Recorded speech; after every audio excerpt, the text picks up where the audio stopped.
Mesdames et messieurs, bonsoir. Je vais vous inviter à prendre place, s'il vous plaît.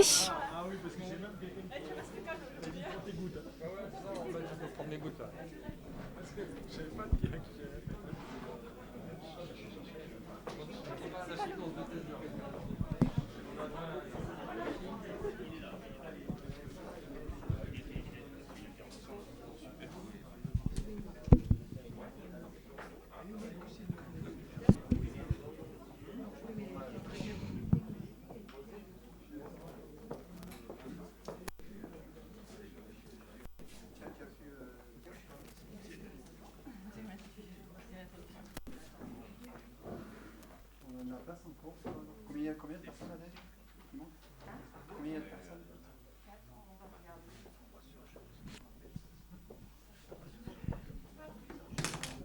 Ah, putain, là j'ai cassé le micro. Je prends le deuxième.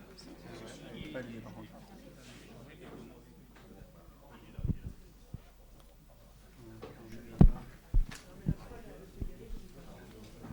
On attend que les dernières personnes puissent rentrer ou pas.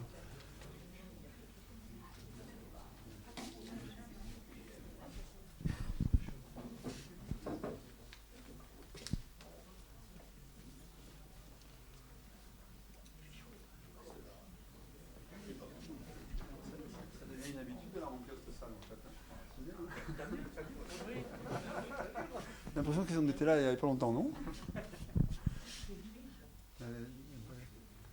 Encore 2 minutes.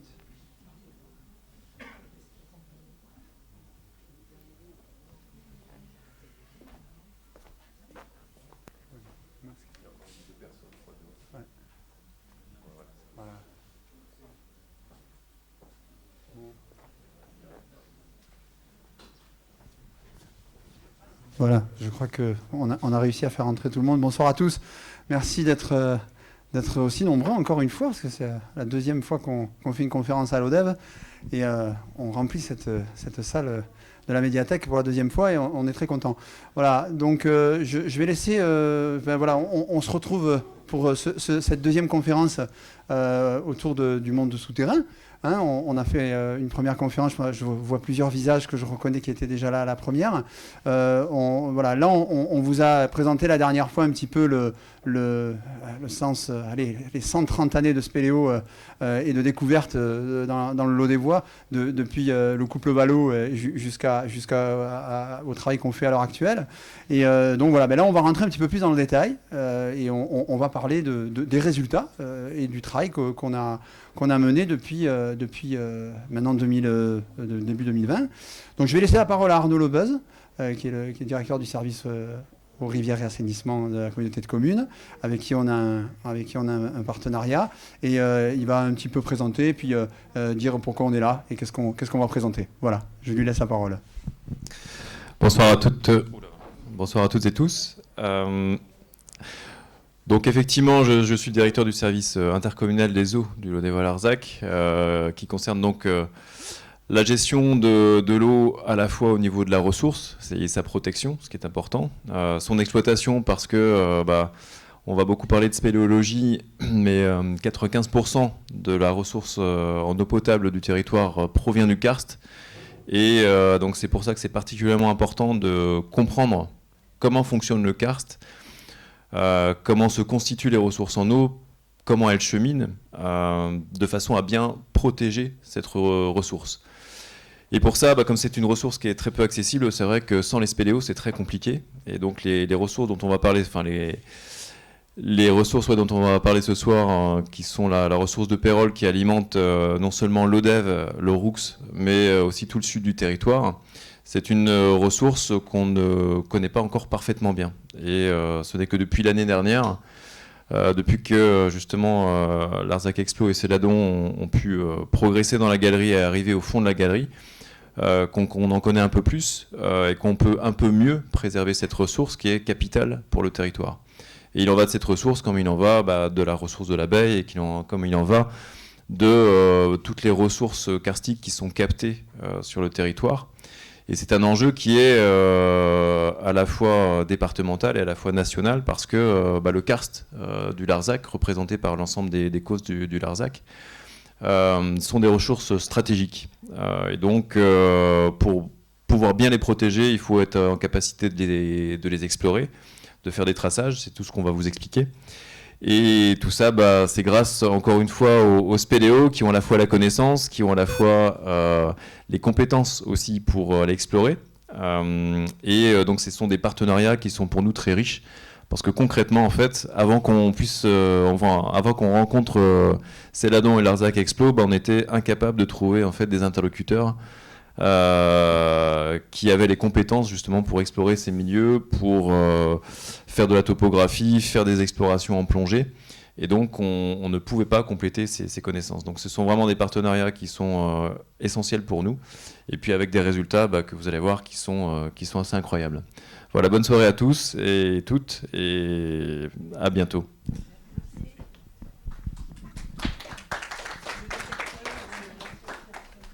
Merci. Bon, alors, on va commencer, on va tenter une conférence à deux voix. Alors, on parle beaucoup tous les deux. Donc, c'est des fois difficile, hein. Alors, on va essayer, d'accord ? Donc, ce soir, on va vous présenter deux cavités, dont une que vous connaissez sûrement si vous êtes de l'ODEV, c'est la grotte de l'abeille. Mais on s'est surtout axé sur la vallée du Laurounet. Et en fait, voilà, donc comme la vallée du Laurounet, elle est indissociable de la grotte de l'abeille et de la source du Pérol. Du coup, on a eu la chance, et on remercie les propriétaires de la grotte de l'abeille de nous avoir laissé l'accès en 2020 pour réaliser la topographie numérique de la cavité. Je vous ferai passer tout à l'heure, quand on sera sur le sujet, quelques exemplaires de la topographie, parce que comme elle est très grande, on n'aura pas pu la présenter là. Et elles sont affichées là-bas, vous verrez, si vous voulez regarder, vous avez la grotte de l'abeille sur la gauche, alors voilà ici, et vous avez la source du Pérol dont on va parler, qui est sur la droite ici. Voilà, donc la grotte de l'abeille que vous connaissez par les visites. Donc on a exploré une toute petite partie qui est juste devant là, et en fait tout ça, voilà, toute cette partie là, c'est pas explorable. Enfin, c'est pas explorable, c'est pas visitable, c'est explorable par des semi-plongeurs. Donc là, on aura un petit film que Franck, qu'on vous commentera. On a eu la possibilité de filmer derrière, donc vous allez pouvoir voir la grotte de l'abeille au-delà des visites. Voilà. Donc c'est une vidéo que Franck a fait avec sa GoPro sur le casque. Voilà. Et avec des acteurs de qualité que vous allez reconnaître. Voilà, c'est ça. Donc ça ne fonctionne pas. Pour quelle raison? Je ne sais pas. Donc je vais aller voir si je ne l'ai pas lancé. Sinon, pour ceux qui ne sont pas spéléologues, les deux représentations que vous avez sur le mur que Jeannot vient de vous présenter, ce sont des représentations en plan, donc vues comme des cartes routières vues de haut. Et donc vous avez le nord qui est indiqué chaque fois, qui est orienté vers le plafond. Et vous voyez que les orientations de ces deux cavités sont plutôt à tendance nord, hein. C'est des cavités qui ont certaines similitudes, mais même si vous allez voir, elles ne sont pas situées du tout au même endroit, elles sont dans la même vallée. Une est perchée tout en haut de la vallée, c'est même la rivière souterraine la plus haute du Larzac. Et l'autre, par contre, est tout en bas. Et elle est connue par les Lodévois depuis très longtemps, puisqu'elle les alimente, hein, notamment celle qui est à droite. Et vous allez voir, alors on n'a pas des images de l'abeille jusqu'au fond, parce que la batterie de la caméra est tombée en panne, malheureusement. Alors, on a été trahi par le matériel. Par contre, pour le Pérol, vous avez les images de la zone terminale, hein, donc vous aurez ça vous allez avoir ça presque en direct, on va dire, en léger différé de quelques mois à l'écran. Voilà, c'est ça. Donc, c'est l'informatique est de notre côté. Du coup, le Laurounet, j'écoutais ce que disait Franck. Voilà, c'est la rivière souterraine de l'abeille qui est c'est une des plus hautes. Hein, voilà. Et donc, du coup, il y a deux rivières souterraines qui créent le Laurounet. Voilà. Donc, voilà, on va y arriver. Hein, voilà. Donc, là, je vous ai fait une petite cartographie de la vallée du Laurounet. Hein, la vallée du Laurounet qui démarre ici à la grotte de l'abeille et qui finit ici un peu plus bas sous Fontreboule et qui vient connecter ici. C'est une vallée qui fait 7 km de long et qui vient connecter ici à la Lergue. Voilà. Donc tous les points que vous voyez sont des grottes et sources qui sont pointées ici sur les deux secteurs. Donc on a le secteur du Pérol qui est ici et le secteur de la grotte de l'abeille qui est ici. Alors après ici il y a le secteur de la rivière souterraine du Bousquet. Hein, j'en parlais à Véléon tout à l'heure, Rodier. Ici, voilà, le secteur de la rivière souterraine du Bousquet, on y reviendra en fin de conférence, parce qu'il y a quelques hypothèses qui nous font croire que voilà, ce secteur et ce secteur peuvent être relativement proches et même peut-être liés. Je ne sais pas, Franck, tu veux peut-être rajouter Non, mais de toute façon, il y aura une conférence dédiée à ça, donc Ouais. on vous invite à la prochaine, Voilà, en 2022. c'est en 2022, c'est la conférence qui traitera des sources autour de Pégordel Scalette. Donc bah voilà, la grotte de l'abeille, on la connaît, la grotte de l'abeille, on en entend parler, on l'a visité si on est du coin. Donc comme disait Franck, hein, c'est une des rivières souterraines les plus hautes et surtout pénétrable sur presque 2000 mètres. Hein. Donc il y a quand même 2000 mètres de galerie dans cette grotte. Voilà. Donc pour les gens qui connaissent la vallée du Lauronnet, hein, donc là on est du côté de la grotte du Peyrol, on est au-dessus du Peyrol et la grotte de l'abeille est là avec la source de Bombocar ou Bomboed. Je ne sais pas pour s'il y a des gens de l'Oroux, peut-être il y a des différences de noms. Valo disait Bomboed, l'État dit Bombocar. Il y a une autre source ici qu'on appelle nous l'abeille 2 et qui alimente aussi la vallée du Lauronnet et qui n'est pas pénétrable par contre, pénétrable sur une cinquantaine de mètres. Mais il n'y a pas autant de développement que la grotte de l'abeille. Donc cette grotte, on y revient encore une fois, 1889. Gabriel et Joseph Vallot. Alors, ce n'est pas les premiers tout à fait explorateurs. On a des écrits archéologiques dès 1875. Mais les premiers explorateurs de la grotte de l'abeille, c'est 1889 avec Gabriel et Joseph Vallot qui ont parcouru, alors avec des canons en bois. J'avais expliqué comment faisaient les explorations Gabriel et Joseph Vallot en 1889 lors de la première conférence, mais voilà, on est vraiment dans du rudimentaire, quoi. Hein. On était avec des canons en bois pour remonter la rivière de l'abeille, un peu à la Martel, quoi. Voilà, un peu à la Martel, comme l'exploration de l'abîme de Bramabio, qui est dans le Gard, et non pas en Lozère. Je me suis fait reprendre la dernière fois, ne confondons pas le Gard et la Lozère. Alors, j'ai bien aimé cette photo de Gabriel, parce que ça contraste avec celle d'avant. Hein, voilà, donc Gabriel Vallot, qui a accompagné son mari Joseph dans l'exploration de la grotte de l'abeille, entre autres. Et puis j'ai trouvé marrant le comparatif entre la photo que j'avais fait par hasard, et j'ai retrouvé la photo de Vallot. C'est une gravure qui est faite à partir d'une photo en 1889. Alors ce qui est assez marrant, je vous laisse lire la petite phrase qu'exprimait Gabriel lors des explorations et nous conduit à ce misérable hameau bâti. Vous avouerez que Gilles Sagne n'a pas trop apprécié. Je lui ai fait lire la phrase, il m'a dit putain quand même. Bon, c'est vrai que par temps d'hiver, il faut dire que l'abeille, c'est pas très. Voilà. Il n'y avait pas l'autoroute à l'époque. Il n'y avait pas l'autoroute, il n'y avait pas de route. Hein, si on lit la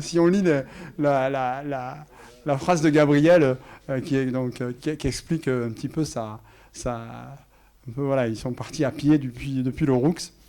Mais donc, dès 1889, la grotte de l'abeille, elle a eu un intérêt spéléologique et surtout un intérêt archéologique. Alors, comme il y a des spécialistes dans la salle, je ne m'aventurerai pas sur les différentes périodes de la grotte de l'abeille, parce qu'il y a beaucoup de vestiges qui ont été trouvés, et je pense qu'à elle seule, elle mériterait une conférence à elle seule, mais il y a beaucoup de vestiges qui ont été trouvés dans cette partie de la grotte. Alors ça, c'est le plan qui a été levé en 1889. Alors nous, on a le plan de 2021 qui est là-bas. Donc Estelle, ce coup-ci, c'est pour toi. Donc on va faire passer quelques topographies, donc on donne un peu comme ça, quelques topographies, quoi. Je sais pas, tu donnes là aux gens qui se font passer. Voilà. Du coup, vous verrez que la topographie... Comme la maîtresse à l'école, tu fais. C'est ça. La topographie, elle a évolué, bien évidemment. Hein. Mais en fait, dès 1889, même un peu avant, j'ai trouvé des écrits en 1875, il y avait déjà des vestiges dans toute cette partie-là, et on a retrouvé des vestiges jusqu'à la partie explorée qu'on a visité avec Franck. On a même encore trouvé, en passant là, des ossements. Enfin, il y a toujours quand même une... Mais il y a eu de très grosses fouilles. Alors, j'ai pas lu le rapport entier, mais c'est quand même assez conséquent. Et il y a eu de très grosses fouilles. Et il y a pas mal d'époques qui se sont succédées à la grotte de l'Abeille. Donc il y a aussi une partie qui a été exploitée ici en cave à fromage, quoi, dans les années, dans la fin du 18e. Pardon. Je crois que c'est une rare cavité, je crois, du secteur où on retrouve des urnes funéraires à l'intérieur. Je crois que Philippe pourrait nous le confirmer. Je sais pas, Philippe Galland, je sais pas où il est. Il est là-bas, il parle pas. Bon. On s'aventure pas trop sur le sujet. En tout cas, c'est un site archéologique très important et qui a été fouillé dès 1963. Voilà, il y a des rapports qui existent.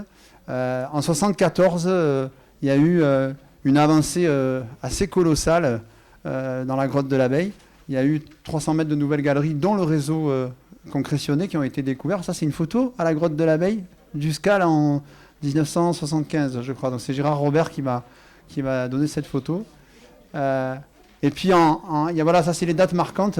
En 90, il y a eu une plongée du siphon terminal par Michel Angelbert. Oui, du SCAL aussi, un club de Montpellier. Ouais. Voilà, c'est un club de Montpellier. Et ensuite, en 94, il y a eu l'ouverture au public. Et ça nous amène jusqu'à nous, où on a refait la topographie numérique en 2020, sous la demande c'est Gilles qui nous avait contactés. Oui, alors il y avait déjà une topographie précise de la cavité qui avait été faite par des membres du CLPA de Montpellier, un club de Montpellier. Mais entre-temps, il y a eu l'aménagement, donc il y avait de nouvelles galeries qui existaient dans la cavité. Il y avait eu quelques galeries qui avaient été explorées et prolongées. Et puis surtout, on n'avait pas les données numériques pour pouvoir faire justement les reports sur carte, un peu comme Jean vous a montré tout à l'heure. Donc c'était l'occasion, à la demande effectivement du propriétaire qui souhaitait faire un panneau de la cavité pour renseigner le public, avec l'intégralité de la cavité, l'intégralité des galeries connues, donc les presque 2 km, qui nous avaient demandé si on était partant pour faire la topographie. Et puis ça tombait bien parce qu'on sortait d'une période de confinement, on était encore en période tendue sur le plan sanitaire. Nous, on avait un projet de poursuivre, de faire un gros camp avec beaucoup de monde, comme on avait fait en 2019 à la grotte du Banquier. Et les circonstances nous avaient incité à éviter de faire de trop gros rassemblements, hein, bien sûr. Et c'est pour ça qu'on a fonctionné en plus petite équipe sur des objectifs qui nécessitaient moins de monde. Et ça a été un peu l'origine de cette orientation vers la vallée du Lorounette, qui était entre guillemets nos plans de repli, un peu nos routes de secours. Et les circonstances ont fait que du coup, en allant vers les routes de secours, on s'est bien fait plaisir avec nos routes de secours, quoi. Disons qu'en fin de confinement, on était bien content d'aller patauger dans les galeries étroites et humides de l'Abeille. Donc voilà, en 2020, on a fait la topographie numérique. Donc bon, elle est ici en petit, je voulais distribuer pour que voilà, vous pouvez vous la faire passer. Vous pourrez la voir, elle est en format mural là-bas. Mais c'était important de refaire cette topo parce que voilà, on voulait comprendre un petit peu le fonctionnement de la vallée. Alors on a voulu, dans cette conférence, en parler un petit peu parce que on ne peut pas parler du Lorounais ou du Payroll, parce que là où on a fait les découvertes les plus importantes, c'est au Payroll, mais on ne pouvait pas parler du Lorounais sans parler de l'abeille. C'était pas... Voilà, elle fait partie quand même des origines de la vallée. Donc du coup, voilà, on n'y a pas fait de découverte, hein. Franck, toi tu as Non, il y avait, vous verrez tout à l'heure au niveau de la vidéo, je profite qu'il y ait la topo. La vidéo, on a tourné la vidéo jusqu'à cet angle-là. Voilà, on a des images jusqu'ici. Manque de bol, la caméra est tombée en panne, on n'a pas pu faire le fin. Mais effectivement, on n'a rien trouvé de plus. En fait, la cavité, les 2 cavités se terminent toutes les 2 sur des zones de fracture, de grandes failles assez hautes, qui sont impénétrables. Le courant passe à travers, mais elles sont impénétrables. On y reviendra tout à l'heure, quoi. Donc vous verrez sur la topographie ou murale ou celle que vous avez dans les mains, il y a le terminus de Joseph Vallot de 1889 qui est à peu près ici. Et c'est ça là, c'est ce genre de truc un peu large, vous voyez. Voilà. C'est celle d'à côté, hein. C'est ça après ça. Ah oui, ça c'est l'après, ouais. Enfin, ça y ressemble quand même. Hein. Ouais. C'est celle-là, oui, pardon. Ouais, c'est celle-là, voilà. Donc ça c'est Franck, vous voyez, donc le monsieur qui est là. Et qui a une pioche pour tenter de désensabler la voûte mouillante qui était presque siphonnante et qui donnait accès aux galeries qui avaient été découvertes dans les années 70. Qui est ici, là, je crois. Voilà, c'est à peu près vers ici, là. Voilà, ici, ouais, là. Voilà, exactement ici. C'est un obstacle majeur en fait, hein, qui limite extrêmement la progression, puisqu'il faut se mettre dans l'eau et ramper dans l'eau. En fait, il y a une toute petite revanche avec un peu d'air, un peu d'eau. Là, on l'a passé en plongée. Donc là, vous avez vu, il y a une pelle américaine pour dégager le sable, parce que avec les différentes crues successives, la rivière est active et tout le débit passe ici. Et vous avez donc le sable dolomitique, le sable qui résulte en fait de la dissolution du calcaire par l'eau, le processus de creusement des cavernes, qui était venu s'agglomérer et qui faisait que effectivement, c'était difficile de passer. Alors le problème, problème, c'est que moi, j'ai un gabarit qui n'est pas forcément représentatif des spéléos. Donc, en fait, les copains me disent, vas-y, passe devant. Voilà, Une c'est fois ça. que moi, je suis passé, les autres passent avec l'esprit plus léger, on va dire. Donc, du coup, voilà, c'est moi qui m'y suis collé, mais après, on a été plusieurs à passer pour faire la topographie. Voilà. Du coup, on va vous passer une petite vidéo de la partie non visitable de la grotte de la Veille, et qui va vous donner un peu... voilà, Franck, je vais te laisser la commenter parce que c'est toi qui l'as filmé. Et puis, Puis c'est voilà. toi qu'on voit. Donc. C'est moi qui ai fait, entre autres. Entre autres, il y a Fred aussi. Voilà. Oui, Fred. Voilà, donc là, on est post-confinement. Hein, donc, on a un peu les crocs qui rayent le plancher, là. Voilà, donc on reprend les explorations. Voilà la fameuse voûte mouillante, l'obstacle. Hein, vous voyez que ça devient étroit. Alors, c'est plus large sous l'eau. Le problème, c'est que la partie était très ensablée. Donc, il a fallu gratter à peu près 20 minutes. Là, voilà, là c'est vu de l'autre côté, on a la tête dedans. Et là, on l'a franchi, on est passé derrière, donc avec Fred, hein, qui est là avec Jeannot. Alors là, c'est pas très haut du tout, c'est pour ça que c'est de travers, la caméra est fixée sur le casque. Alors voilà, on est en train de passer, voilà, on passe cet obstacle-là, donc vous voyez un décamètre qui sert à mesurer pour faire une topographie précise. Là, on est passé de l'autre côté, voilà, pardon, j'avais pas remis la chronologie. Et on est en train d'effectuer la mesure. Alors comme il y a un petit peu d'air, on pouvait se crier les mesures pour Jean, voilà, qui prenait la mesure, qui suit. Donc vous voyez, lui est beaucoup plus svelte, donc il peut se permettre de passer à 4 pattes, là où il y en a d'autres qui doivent ramper, quoi. Et vous voyez la galerie qui est derrière, c'est une galerie qui est c'est ce qu'on appelle un laminoir, une galerie qui est plus basse que haute. Donc là, on est à 4 pattes, hein, au mieux, et on déploie le matériel, on sort le matériel de topographie, les instruments, et on va évoluer toute une partie. Donc on est tout le temps, toute la partie qui est de l'autre côté de cette voûte mouillante, vous voyez la topographie, donc le compas qui sert à mesurer, un compas électronique, hein, le carnet qui sert à prendre, et voilà la progression. Vous avez Fred là dans un style admirable. Alors, voilà, donc entre-temps, on a enlevé le carnet et on a des appareils numériques étanches maintenant. Le carnet, c'est un peu dans les rivières, c'est pas bien. Ça permet d'assurer, voilà. Donc là, un petit passage, on remonte du coup à l'occasion d'un effondrement, on remonte dans une petite salle comme ça d'effondrement, c'est-à-dire que vous avez des gros blocs un peu partout. La rivière passe en dessous, là, elle n'est plus pénétrable, on est obligé de monter dans cette salle. Donc là, vous avez un 360, un tour complet. Alors le Gilles Sagne, le propriétaire, nous demandait de repérer les argiles rouges parce que ça correspondait à un niveau sur lequel, d'après des recherches qu'ils avaient fait en surface, il aurait pu avoir ils ont identifié un autre volume depuis la surface qui correspondrait peut-être à une autre source. Donc on prenait ça et vous voyez qu'ensuite, une fois qu'on est repassé dans la rivière, on retrouve cette galerie basse et ce sable, vous voyez ce sable blanc sur les côtés là qui est très très fin, qui s'insinue partout, on en retrouve partout. Et donc voilà, on doit ramper, hein, c'est la progression à la dominante horizontale. Alors de nouveau, on retrouve ce type de roche. Alors il y a des endroits, voilà, où on se retrouve, on est debout. Il y a des bouts de rivière qui sont absolument magnifiques. Voilà, là vous avez c'est une galerie où on évolue debout. Alors, il y a beaucoup moins de concrétion que dans la partie qui se visite en fait. C'est quand même plus... Il y a beaucoup plus d'effondrement et les dimensions sont beaucoup plus importantes dans la partie qui se visite que là. Mais il y a quand même, comme dit Franck, des parties qui sont quand même où on est debout, pas tout le temps quand même. Donc là, une galerie latérale, donc on en a profité pour revoir ça, puisque c'est un endroit qui n'a pas été vu souvent, ça a déjà été vu par des spéléologues, par des collègues avec qui on est entré en contact d'ailleurs, à qui on a communiqué ces données. On s'était fait une petite bouffe une fois après à l'abeille où ils avaient été invités, puis là vous avez un passage un peu sévère, où il a fallu gratter un peu le sable, donc là vous voyez ces gens, hein, c'est pas moi, donc ça vous donne une idée du gabarit. Alors on garde la cagoule parce qu'il y a une oreille dans l'eau, puis une narine dans l'eau des fois, et puis voilà, où il faut arriver à passer, voilà Fred qui suit. Ça c'est ce que voilà, un laminoir semi-noyé, alors c'est un passage, voilà, il n'y a pas beaucoup d'eau, il ne faut pas faire trop de vagues. Vous voyez quand on fait des vagues, et ben, du coup il y a les deux narines qui passent sous l'eau. Donc il faut gérer, quoi. C'est des moments, des endroits où on pousse le casque parce qu'on n'a pas l'épaisseur pour passer la tête. Voilà, on y va doucement, c'est technique. Alors je sais que ça fait partie un peu des cauchemars. C'est pas nos rêves non plus, mais vous voyez que pour pouvoir se retrouver dans cette belle galerie où on peut marcher après, et ben, il faut en passer par là. Ça fait partie des obstacles auxquels on est confronté en spéléologie. De nouveau une partie où on est debout, donc ça alterne des parties étroites, parties plus verticales, un peu plus élevées. Mais majoritairement, on est quand même très souvent à 4 pattes. Et on retrouve ces argiles rouges là, qui correspondent à une zone de contact entre deux strates calcaires, hein, puisque le calcaire c'est un petit peu comme un millefeuille, vous avez des strates empilées et des strates d'âge différents. Et là on est juste sur ce contact, ce qui peut expliquer peut-être le creusement de la cavité.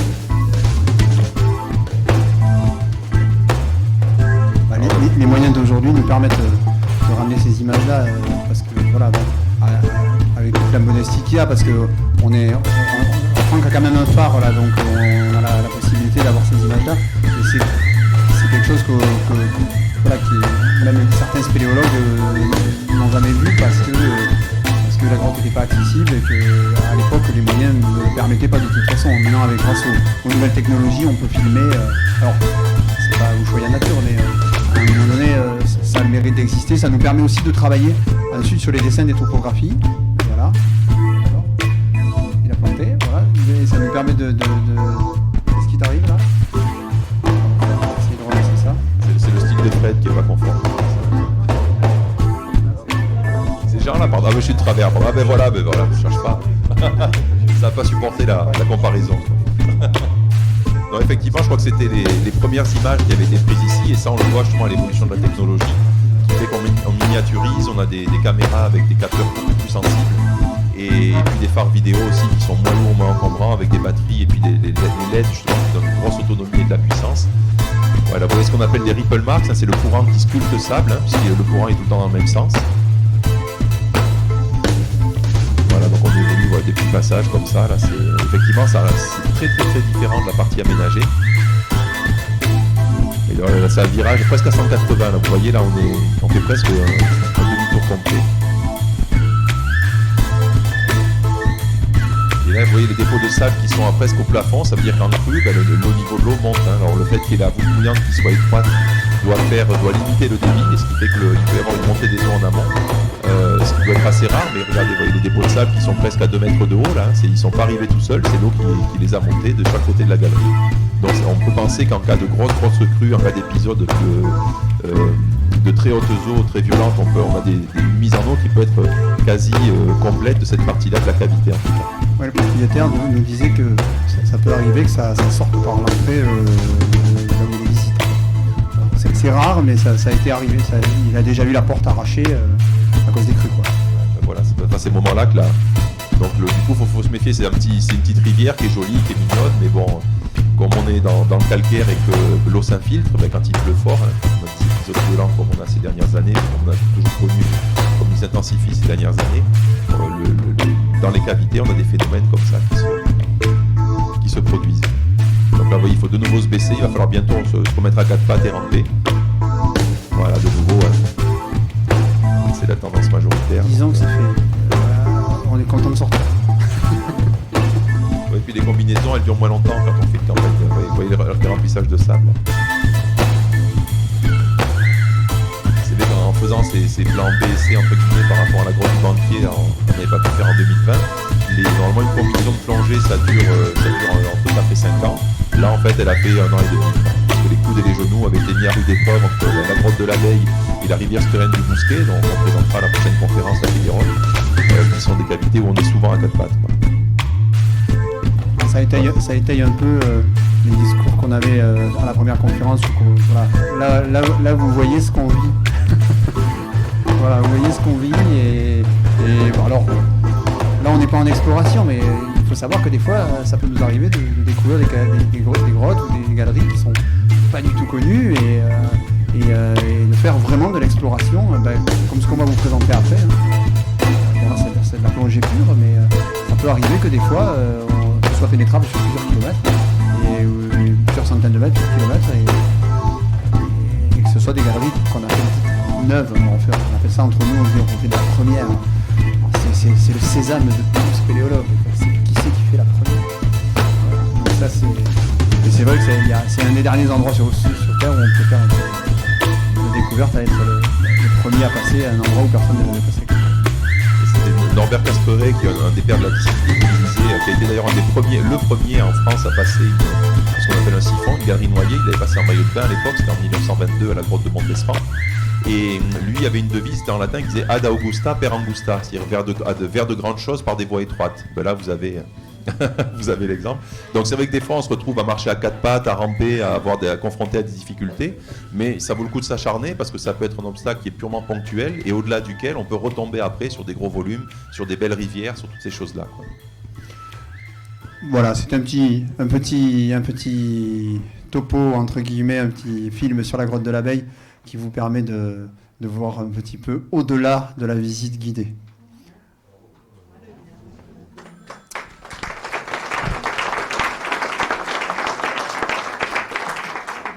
Donc voilà, je vais enchaîner, enfin on va enchaîner parce que moi je vais vous parler de un peu d'histoire sur la source du payroll. Voilà, donc la source du payroll, comme l'a expliqué Arnaud, c'est une source qui a une très très grande importance ici à l'ODEV parce que c'est l'eau qu'on boit, mais pas qu'à l'ODEV, sur pas mal de communes de la communauté de communes. Et au travers du partenariat qu'on a avec la Comcom, on a relancé un peu, par rapport à ce que disait Franck, le fait est que les opérations de la grotte du Banquier étaient mises en stand-by en 2020 à cause du Covid. On s'est rabattu sur ces, on va dire, rivières dites secondaires, et puis finalement qui ne le sont pas devenues, parce qu'elles nous ont permis de faire de belles découvertes. Et la source du payroll, notamment, avait une importance capitale. Cette source, elle alimente l'ODEV, c'est une source captée, donc on a fait tout ça en accord avec l'Agence régionale de santé, bien sûr, on ne pouvait pas faire n'importe quoi. Arnaud Lebuzz et le service d'Arnaud Lebuzz nous a appuyé là-dessus. C'est vraiment quelque chose où on a fait ça dans des conditions où il fallait de toute façon, par rapport au côté sanitaire, faire les choses intelligemment et ne pas faire n'importe quoi. De toute façon, on ne peut pas y rentrer comme on veut et sans autorisation, c'est impossible. On fait toujours les choses intelligemment. Je ne sais pas si on est intelligent, mais en tout cas, on essaie de les faire intelligemment. La source du payroll, alors là, c'est de l'autre côté, c'est vu de l'abeille. La source du payroll, c'est complètement en bas. Alors tout à l'heure, il y avait l'altitude de la grotte de l'abeille, qui est à 600, je ne sais plus combien, 87 je crois. Et le payroll, c'est 384. Donc elle est complètement en bas de la vallée. Et elle vient grossir le débit du Lourounet qui finit ici et qui rejoint la vallée de la Lergue. Donc cette cavité, elle a été captée en 1939. Alors pourquoi j'ai mis chacun sa source? Chacun sa source, parce qu'entre l'Auroux et l'ODEV, attention, hein. Chacun sa source. Moi, à l'ODEV, je bois au payroll numéro 1, et à l'Auroux, je bois au payroll numéro 2. Et pas question en 1939 de se dire que l'ODEV pompait la flotte à l'Auroux. Ça, c'était pas possible. Hein. Alors, on a quelques rapports sulfureux en disant « Toi, tu touches pas à ma source, et moi, je touche pas à la tienne ». Donc, en 1939, la mairie de l'ODEV a fait l'acquisition de la source du payroll. La mairie de l'Auroux a fait l'acquisition du payroll d'à côté, le 2. Il y a 3 payrolls, en fait. Il y a 3 payrolls, en fait. Mais le 1, c'est l'ODEV, et le 2, c'est l'Auroux. Et chacun pompait indépendamment, parce que vous comprenez... la flotte, ça se paye, et puis on devait irriguer les jardins, et puis mon eau, c'est à moi, de mon eau. Voilà. Donc du coup, ça a duré longtemps, ça. Hein. Donc voilà, la ville de l'ODEV a capté dès 1939. Alors on a ce panneau historique là, à l'intérieur du captage. Et quand même, en 1982, la mairie de l'ODEV a commandé... alors là, toi, tu connais peut-être un peu plus l'historique.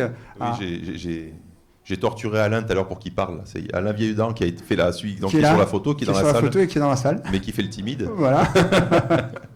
Qui avait été, donc qui est spéléologue, enfin depuis très longtemps, hein, et qui pratiquait la plongée souterraine à cette époque, et qui avait été sollicité par les services techniques de la ville pour justement en savoir un petit peu plus. Déjà, hein, les pouvoirs publics savaient bien que quand on exploite une ressource, il faut pouvoir déjà la quantifier, savoir ce qu'on peut en retirer, et savoir la protéger aussi, puisqu'on est dans du calcaire et que l'eau s'infiltre. Et donc, pour pouvoir justement quantifier et protéger, il faut pouvoir la connaître. Et pour la connaître, en fait, il y a des gens qui font ça pour leur loisir et par passion. Ce sont les spéléologues, donc ils sont tournés vers Alain et en lui demandant de faire une première reconnaissance.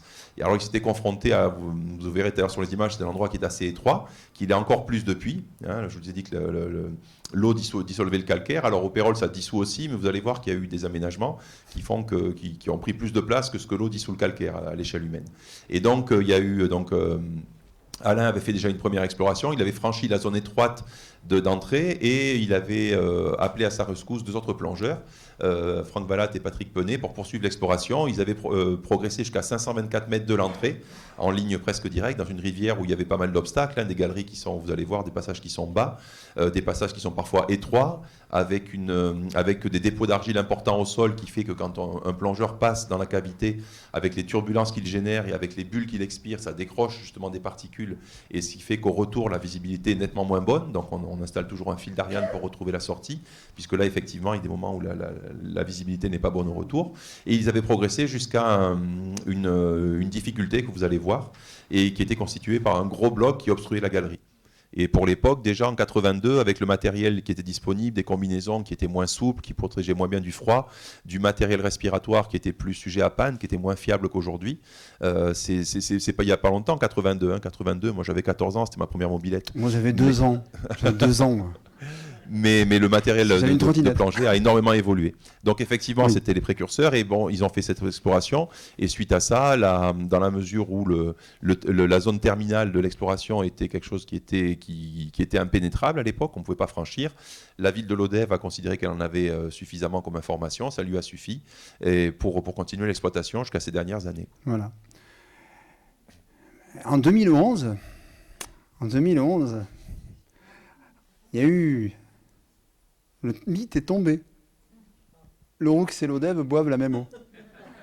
Alors c'était bien cette guerre là depuis 1939, mais en fait le conseil départemental de l'Hérault, au travers de Nicolas Liénard que certains ont rencontré à la première conférence, la mairie encore, puisque c'était pas le syndicat des eaux, je crois pas, a demandé un traçage dans la grotte du Payrol dans la partie connue, et puis on s'est aperçu qu'en fait l'eau elle sortait aussi à Payrol 2. Donc en fait, le Payrol 1 et le Payrol 2, au travers du traçage réalisé en 2011, le mythe est tombé. Malheureusement, les Lodévois et les gens de l'Oroux boivent la même eau depuis toujours. Voilà, donc ça c'était important parce que ce petit traçage il a été fait en 2011 et ça c'était sur les documents existants. Hein, voilà. Et cette année-là, il y a eu une réflexion de la conduite d'eau que vous verrez dans le film. Je crois que c'est en 2011, je ne sais pas si Arnaud est parti, je crois, et peut-être qu'il nous dirait, mais en 2011 ils ont refait la conduite d'eau qui était ancienne. Et elle a été changée et à ce moment-là, ils ont fait le traçage qui a permis de prouver que les deux sources étaient bien les mêmes et qu'elles venaient du même endroit. Donc voilà, ça c'était le petit truc rigolo sur le Payrol. C'est du Manon des sources à l'envers. Du Manon des sources à l'envers, c'est ça. Voilà. Le 2020, je te laisse poursuivre, Franck. Oui, donc dans le cadre alors on a commencé, je vous ai dit, quand on a décidé de suspendre à cause de la situation sanitaire les explorations à la grotte du Banquier, on a choisi donc de se reporter sur des objectifs entre guillemets secondaires dans la mesure où on n'avait pas besoin d'être aussi nombreux qu'à la grotte du Banquier, donc des petites équipes d'une dizaine de personnes. Et on a commencé par la grotte de l'Abeille, et puis après en prenant contact justement avec Arnaud, avec la Comcom, on a passé une convention aussi. Et c'est là en discutant avec lui que je ne sais plus de qui c'est venu. Bon, sûrement un peu des deux, mais de toute façon, nous, on avait envie d'y aller aussi.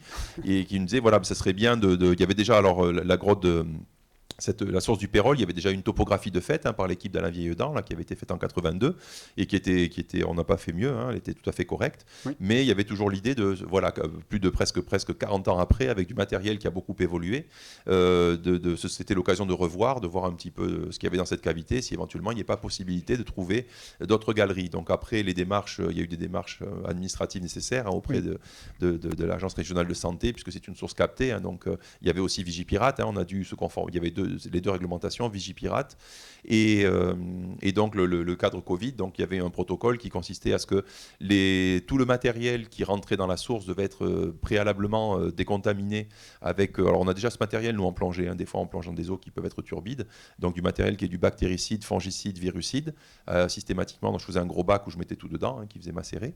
Et puis il y avait aussi systématiquement, avant de rentrer dans la source, une prise de température des gens qui allaient rentrer dans la source. Donc on a limité là par contre au maximum, on a été 3 dans la source au début, dans la partie qui est en aval du captage, et après en amont du captage, les explorations sont faites majoritairement en solo, et il y a eu juste une dernière fois où on a été faire des prélèvements de sable pour chercher des formes de vie dont on vous parlera tout à l'heure, où on a été à 2. Donc nous aussi on s'est limité, on a fait exprès qu'il n'y ait pas trop de monde qui aille dans la source aussi, pour limiter ces cas-là, et chaque fois donc on se prenait la température devant la source en arrivant, et puis donc si on était conforme, c'était bon. Donc il n'y a pas eu de température non. À aucun moment, donc on a pu faire ça, quoi. Voilà, du coup, il y a quand même eu du résultat, parce qu'elle est passée de 524 mètres de galerie connue à presque 900, 880. Voilà, donc, là, on voit quelques images. Alors, c'est des images qui sont issues de la vidéo que vous allez voir.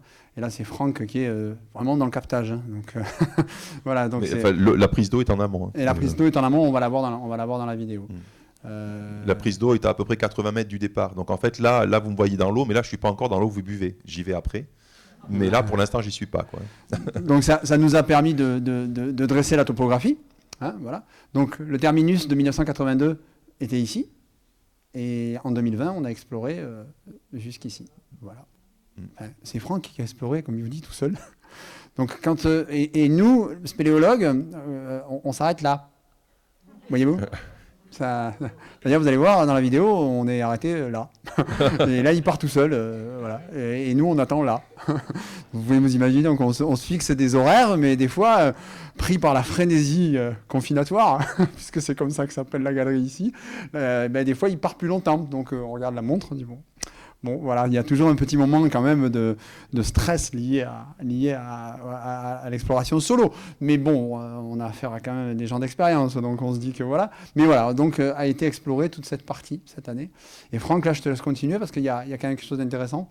Oui, alors juste pour vous dire au niveau, donc il y avait pourquoi est-ce que ça a été mené majoritairement en solo? Déjà, il faut savoir qu'en plongée souterraine, plonger seul, en fonction de la morphologie de la cavité, c'est un gage de sécurité. Quand la galerie est trop étroite, où on peut passer qu'à un seul de front, avoir quelqu'un devant ou derrière, ça ne sert à rien. Au contraire, on peut factoriser les risques. Hein. Si quelqu'un se bloque, on ne peut pas accéder à la sortie. Et si l'eau se trouble, ce qui est le cas dans certaines galeries du Pérol, on ne voit plus rien, on ne peut plus communiquer, on ne peut pas s'aider non plus. Donc plonger seul, quand les cavités sont étroites et où l'eau se trouble, c'est une technique sécuritaire de plongée souterraine. Donc déjà, ça se fait. En plus, donc la cavité, effectivement, était de ce type-là. Hein. Il y a des étroitures, il y a des passages qui troublent, etc. Et donc, il n'y avait pas de bénéfice à y aller à plusieurs. Et en plus, le protocole Covid faisait qu'on voulait limiter au maximum les incursions. Même si on jouait le jeu, on respectait les protocoles, il n'y avait pas de souci. Donc, au cours de ces explorations, on emmène avec nous parfois des sondes qui analysent en continu, donc avec à une fréquence qu'on incrémente au début de la plongée, donc là c'était à peu près toutes les 30 secondes, qui analyse en permanence la conductivité de l'eau. C'est la courbe noire que vous avez sur la courbe ici, qui est ici, cette partie-là. Là. Et ça, c'est en gros, pour simplifier, hein, c'est la teneur en calcaire dissous dans l'eau. Ce qui fait que si on a des eaux d'origine différente, avec des eaux qui viennent de la surface, qui sont moins chargées en calcaire parce qu'elles sont restées moins longtemps sous terre, on le voit parce que du coup ça fait des pics, ça fait des escaliers. Donc là au Pérol, alors ces espèces de pics qu'il y a partout, c'est quand on se met à l'eau, hein, on patauge, on met ses palmes, on s'équipe, on se tortille, etc. Donc là la sonde est accrochée sur la bretelle, mais là après une fois qu'on est en immersion, ça c'était dans le plus long siphon qu'on va voir là, donc vous voyez que c'est régulier, donc c'est pratiquement toute la même eau et ça prend en même temps la température qui est ici en bleu. Et alors vous avez des petits écarts, mais qui sont a priori, c'est la zone d'incertitude de la sonde. Donc, dans la partie connue de la source du Pérol, c'est partout la même eau. On n'a pas d'affluent, on n'a pas d'arrivée d'eau qui peuvent venir de la surface ou d'autres endroits. Donc, c'est une bonne nouvelle par rapport à la salubrité. Ça veut dire qu'elle va être plus simple à protéger dans la mesure où la zone d'arrivée des eaux doit être concentrée sur un certain secteur. On n'a pas des secteurs accessoires, quoi. Ça c'est quelque chose qu'on faisait pas, enfin on le faisait pas avant, quoi. On n'avait pas les instruments étaient très volumineux, lourds, très coûteux. Alors ils sont toujours coûteux, mais un peu moins. Mais surtout moins, voilà, c'est la taille d'un gros cigare. On se l'accroche à la bretelle. Et donc du coup c'est du matériel qu'on a sur nous qui nous suit et qui enregistre en continu, hein, un peu comme les caméras maintenant qu'on met sur le casque et qui filment en continu, comme vous avez pu voir tout à l'heure. Là. Mais pas que. Mais pas que. Ouais, on a trouvé de la vie, voilà. Alors je vous dis, je l'ai fait seul, mais pas tout à fait, parce que dans la source, en fait, on n'est pas tout seul. Alors c'est pas le grand monsieur barbu qui est avec nous, mais alors là c'est une chose aussi, on travaille. Donc ça c'est Vincent Prier qui habite à l'ODEV, hein, qui est un spécialiste. Alors il n'a pas pu être là aujourd'hui parce qu'il est en mission à l'étranger, mais c'est un spécialiste de la faune cavernicole et notamment des mollusques. Donc c'est la petite photo que vous avez en haut, la Moitesseria rolandia. Et chaque fois il me dit, quand tu es quelque part, observe bien, regarde bien sur le sable et tu peux avoir des formes, tu peux reconnaître des escargots. Donc ça fait bientôt 20 ans qu'on fonctionne ensemble. Donc alors, moi j'avais une formation littéraire, donc j'étais pas habitué à chercher des escargots dans les siphons, hein, très sincèrement. Mais donc il m'a expliqué, il y a des endroits, en fait, c'est parce que c'est gros comme un grain de riz. Hein. Vous voyez là, c'est pris sur. Vous voyez que c'est pas très gros, mais c'est vrai qu'en se faisant l'œil, quand les escargots meurent, les coquilles sont vides et souvent les courants les agglomèrent. Donc des fois on voit des regroupements, des espèces de grandes linéations blanches. Et donc de loin, ça fait comme une espèce de trait blanc. On peut penser que c'est un sable différent, alors que non, c'est des coquilles. Et ensuite, ces escargots vivent dans le premier centimètre qui est sous la dune de sable. Et donc on prend des bidons Et puis en raclant un petit peu la partie superficielle, on le met dans un bidon, on l'apporte à Vincent qui lui après le tamise, le filtre, et puis voit s'il y a des espèces vivantes. Et aujourd'hui, ils ont du matériel qui permet de reconnaître l'ADN des espèces pour vraiment savoir si c'est une espèce spécifique de la source ou si c'est une espèce qui a déjà été répertoriée dans d'autres sources. Et la particularité de ces petits escargots, c'est qu'ils peuvent être migrateurs. Alors ils sont très sensibles à la pollution. Et s'il y a un problème de pollution, ils peuvent sortir de la source en restant dans le ruisseau, descendre la vallée ou la remonter et puis aller se loger ailleurs. Donc aussi bien, peut-être que ces Moitesseria qu'on a trouvé dans le Pérol, si un jour il y a un problème au Pérol de pollution, peut-être qu'elles remonteront pour aller jusqu'à la grotte de l'abeille, pour prendre peut-être pour l'estive, établir une villégiature, la grotte de l'abeille. Mais en tout cas, elles y sont toujours. Et ce qui est intéressant, c'est que on est sur un secteur ici, sur le sud de l'Arzac. On n'est pas loin de la limite de partage des eaux entre la mer Méditerranée et l'océan Atlantique. Et Vincent nous disait qu'il y a tout un secteur, donc les cavités qui sont un peu plus haut, un peu plus dans la vallée de Cornus notamment, où on ne trouve aucune de ces formes de vie. On ne trouve pas d'escargots. On en trouve sur l'Arzac plus haut, on en trouve ici dans le secteur, on en trouve dans la vallée de l'Hérault, dans la vallée du Vidourle, etc. Mais il y a une zone en fait d'immunité malacologique. Et il n'a pas encore d'explication. Il pense que c'est une zone qui a peut-être été complètement dénoyée pendant trop longtemps à l'échelle des temps géologiques, qui fait que toutes les formes de vie ont disparu. Et quand je lui ai proposé de ramener du sable du Pérol, il m'a dit ouais, ramène toujours, mais il n'y croyait pas trop. Et le fait est qu'on a trouvé donc cette espèce qui était déjà connue, qui était déjà répertoriée, mais dans d'autres vallées, mais pas dans la vallée du Laurunette et encore moins dans la source de Pérol, quoi. Donc on va pas nourrir la planète avec ça. Mais c'est un traceur de qualité de l'eau, d'une manière ou d'une autre. C'est-à-dire que autant les escargots, autant le Niphargus que tu as rencontré à plusieurs reprises dans la source. On va le voir sur le film. Ouais. Voilà, ça c'est des traceurs indéniables d'une qualité de l'eau. De toute façon, ils ne supportent pas la pollution. Donc, quoi qu'il en soit, quand il n'y en a pas, c'est plus dangereux que quand il y en a. Voilà. Ouais, donc là, ça fait partie, au niveau des explorations qui ont été faites, au-delà des galeries qui ont été découvertes, il y a eu une nouvelle forme de vie découverte, et puis la sonde qu'on a pu emmener pratiquement à la fin de la partie connue, qui nous prouve que c'est la même eau sur la partie connue de la cavité. Pour l'instant, il y a une seule origine de l'eau. Donc ça fait partie de ces résultats qui intéressent les pouvoirs publics, qui intéressent les scientifiques, qui nous intéressent aussi, bien sûr, même si ce n'est pas ce qu'on cherche initialement, mais ça fait partie de tout ce qu'on peut apporter, de ce que l'activité, justement, peut nous enrichir et apporter à la connaissance. Justement, ce que dit Franck, c'est que Franck il a mesuré avec la sonde de Hobo la grotte du Pays. Alors, vous voyez, la grotte de l'abeille qui est complètement perchée là-haut, qui n'a aucune connexion possible avec le Pérol au vu de son altitude. Cependant, le Pérol, il n'est pas très loin de la rivière souterraine du Bousquet, qui sera le prochain thème de la prochaine conférence à Pégorol de l'Escalette, dans lequel nous avons exploré. Alors Daniel Baraille qui est dans la salle. Je ne sais pas où il est, mais en fait, là, c'est ici la fin de la partie explorable ici par les spéléos. Tout ça, c'est ce qu'avait découvert Daniel Baraille et son équipe dans les années 80. Et Franck a prolongé ici en 2020. Mais aujourd'hui, l'hypothèse qui se dessine, c'est que celle-ci et celle-ci, au grand désespoir d'Arnaud, ce soit peut-être la même eau. Donc il y a des analyses qui sont en cours, qui ont été faites par le département. Alors on n'a aucune cavité ici répertoriée qui nous permettrait de pouvoir injecter du colorant pour aller dans l'une ou dans l'autre ou dans les deux. C'est une hypothèse parce qu'il y a des similitudes altimétriques, des similitudes dans la chimie de l'eau. Donc, pour l'instant, on est en train de travailler pour essayer de comprendre si la rivière souterraine du Bousquet et la source du Pérol ne seraient pas la même rivière qui aurait son origine plutôt plus au nord dans le plateau, mais qui sortirait à deux endroits et dans deux vallées différentes, dans la vallée du Lauronnais et la vallée de la Lergue. Voilà. C'est une des hypothèses, c'est une hypothèse, uniquement une hypothèse. Et il y a aussi dans les analogies, en plus le fait qu'elles soient rigoureusement à la même altitude et qu'au niveau chimique, elles n'aient pas pris les mêmes caractéristiques, il y a aussi les mêmes formes de vie. C'est-à-dire qu'on a observé les mêmes escargots et les mêmes niphargus, ces petites crevettes dans les deux. Et donc, ce qui fait que alors c'est vrai que le service des eaux se disait, voilà, pour l'instant, on capte la source du Pérol, La source du Bousquet, de la rivière souterraine du Bousquet n'est pas captée, mais on l'a sous le coude en route de secours au cas où un jour il y en aurait besoin. Et là, en fait, avec ces éléments-là, si cette hypothèse se vérifiait, c'est que ce soit la même eau, ça voudrait dire que ce ne serait pas forcément une route de secours. Ça veut dire que si on se met à pomper beaucoup d'eau dans la rivière souterraine du Bousquet, au-dessus de Jeannot, ben, on va peut-être diminuer le débit qui sort à Pérols. Donc là, ce serait du vraiment non des sources cette fois. Hein. Autant, on l'avait fait à l'envers pour ici. Et ça voudrait dire aussi que non seulement l'Auroux et l'Odève boivent la même eau, mais peut-être aussi Péguerolles, quoi. Oui. Donc du coup, on ne rentrera pas dans les détails de là-dessus parce qu'on n'a pas d'éléments. Oui, c'est hypothétique encore, mais... Tu vois, Philippe, qu'il y a du travail à essayer de comprendre. Le truc qu'il y a, c'est que voilà, c'est une hypothèse. Au début, on n'avait pas les topographies complètes. On a progressé dans les deux cavités. Et en progressant dans les deux cavités, plus on va loin, plus on essaye de comprendre. Et voilà, cette hypothèse que ce soit la même eau n'est pas complètement mise de côté parce que les analyses sont en cours, donc on n'a pas encore les résultats, parce que les analyses sont assez longues en labo, et Nicolas les a fait partir il n'y a pas si longtemps que ça, parce qu'il a fait la chimie du Bousquet il y a une semaine et demie, donc on ne peut pas avoir les résultats.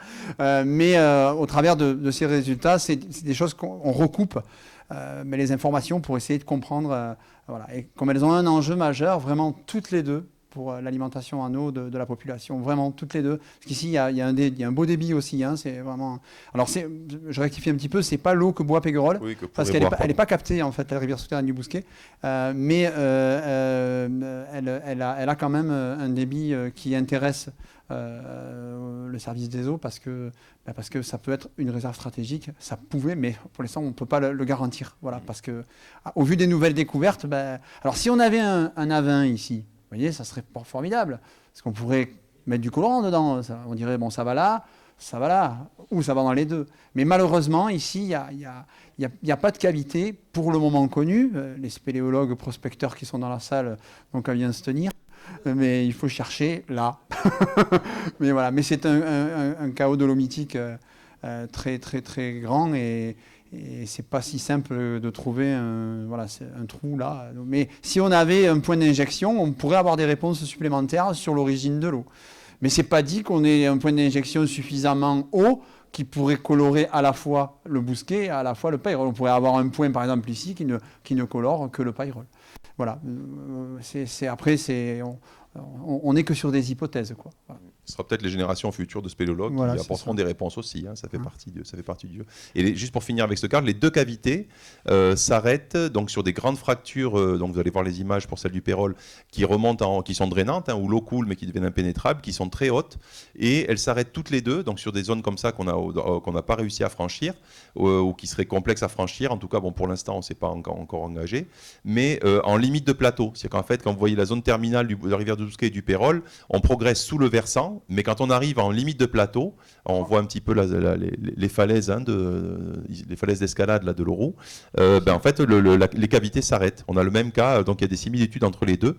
Est-ce que c'est un hasard ou est-ce que c'est une structure géologique qui fait qu'on a ces phénomènes-là? Ça fait partie des choses qui seront à confirmer par les explorations futures. Voilà. Et du coup, on va passer à la partie vidéo. Franck, je vais te laisser la parole parce que moi, on me voit pas longtemps ce coup-ci. et voilà, c'est un film sur lequel Franck va vous expliquer ce qu'il a découvert. Voilà, donc là, c'est pareil, c'est une caméra embarquée sur le casque. Alors c'est pareil, c'est pas du cadrage à la National Geographic, hein, je suis désolé. Mais c'est depuis l'entrée jusqu'au terminus. Donc là, vous allez visiter la cavité intégralement. Complètement. Donc là, je vous disais que ça a été la cavité est rendue plus étroite parce qu'il y a une conduite d'amener d'eau qui a été installée, et du coup, comme la galerie n'était pas très large, il faut arriver à passer dessous pour plonger dessous. Donc là, vous voyez, en fait, l'idée c'est qu'il faut mettre les bouteilles ensemble, on ne peut pas les porter sur soi. Et voilà, donc on plonge, donc il y a une 50aine de mètres comme ça où on pousse le matériel devant. Il y a du courant, alors il n'y a pas tout le courant parce que comme Jeannot vous a expliqué, le courant se diffuse entre les trois sources. On retrouve l'intégralité de la rivière en amont de cette conduite. On émerge à un moment, on doit repasser dessus, ramper dessus un petit peu. Voilà, donc là j'avais mis ce pain bleu, c'est pour faire flotter le matériel, pour qu'on puisse le pousser justement sans trop de problèmes. Voilà, et là on est sorti, on est presque au bout du pipe, on a passé la première zone étroite, on retrouve la rivière. Donc là, qui n'est pas encore dans son intégralité, c'est à cet endroit-là en fait qu'il y a une partie de l'eau qui part dans des fissures étroites pour les sources du Pérols 2 et 3, ou 1 et 2, pardon. Et là, c'est la crépine. Voilà, à partir de là, voilà, ça c'est la crépine, la prise d'eau que vous retrouvez pour amener l'eau à vos robinets. Elle est là. Donc là, on passe en amont et là, on a l'intégralité du débit de la rivière et on est effectivement en amont de la prise d'eau de la ressource. Donc on a un petit passage où on doit monter au-dessus de l'eau. On redescend dessus. Alors c'est une eau qui est magnifique, elle est très belle, elle est très claire.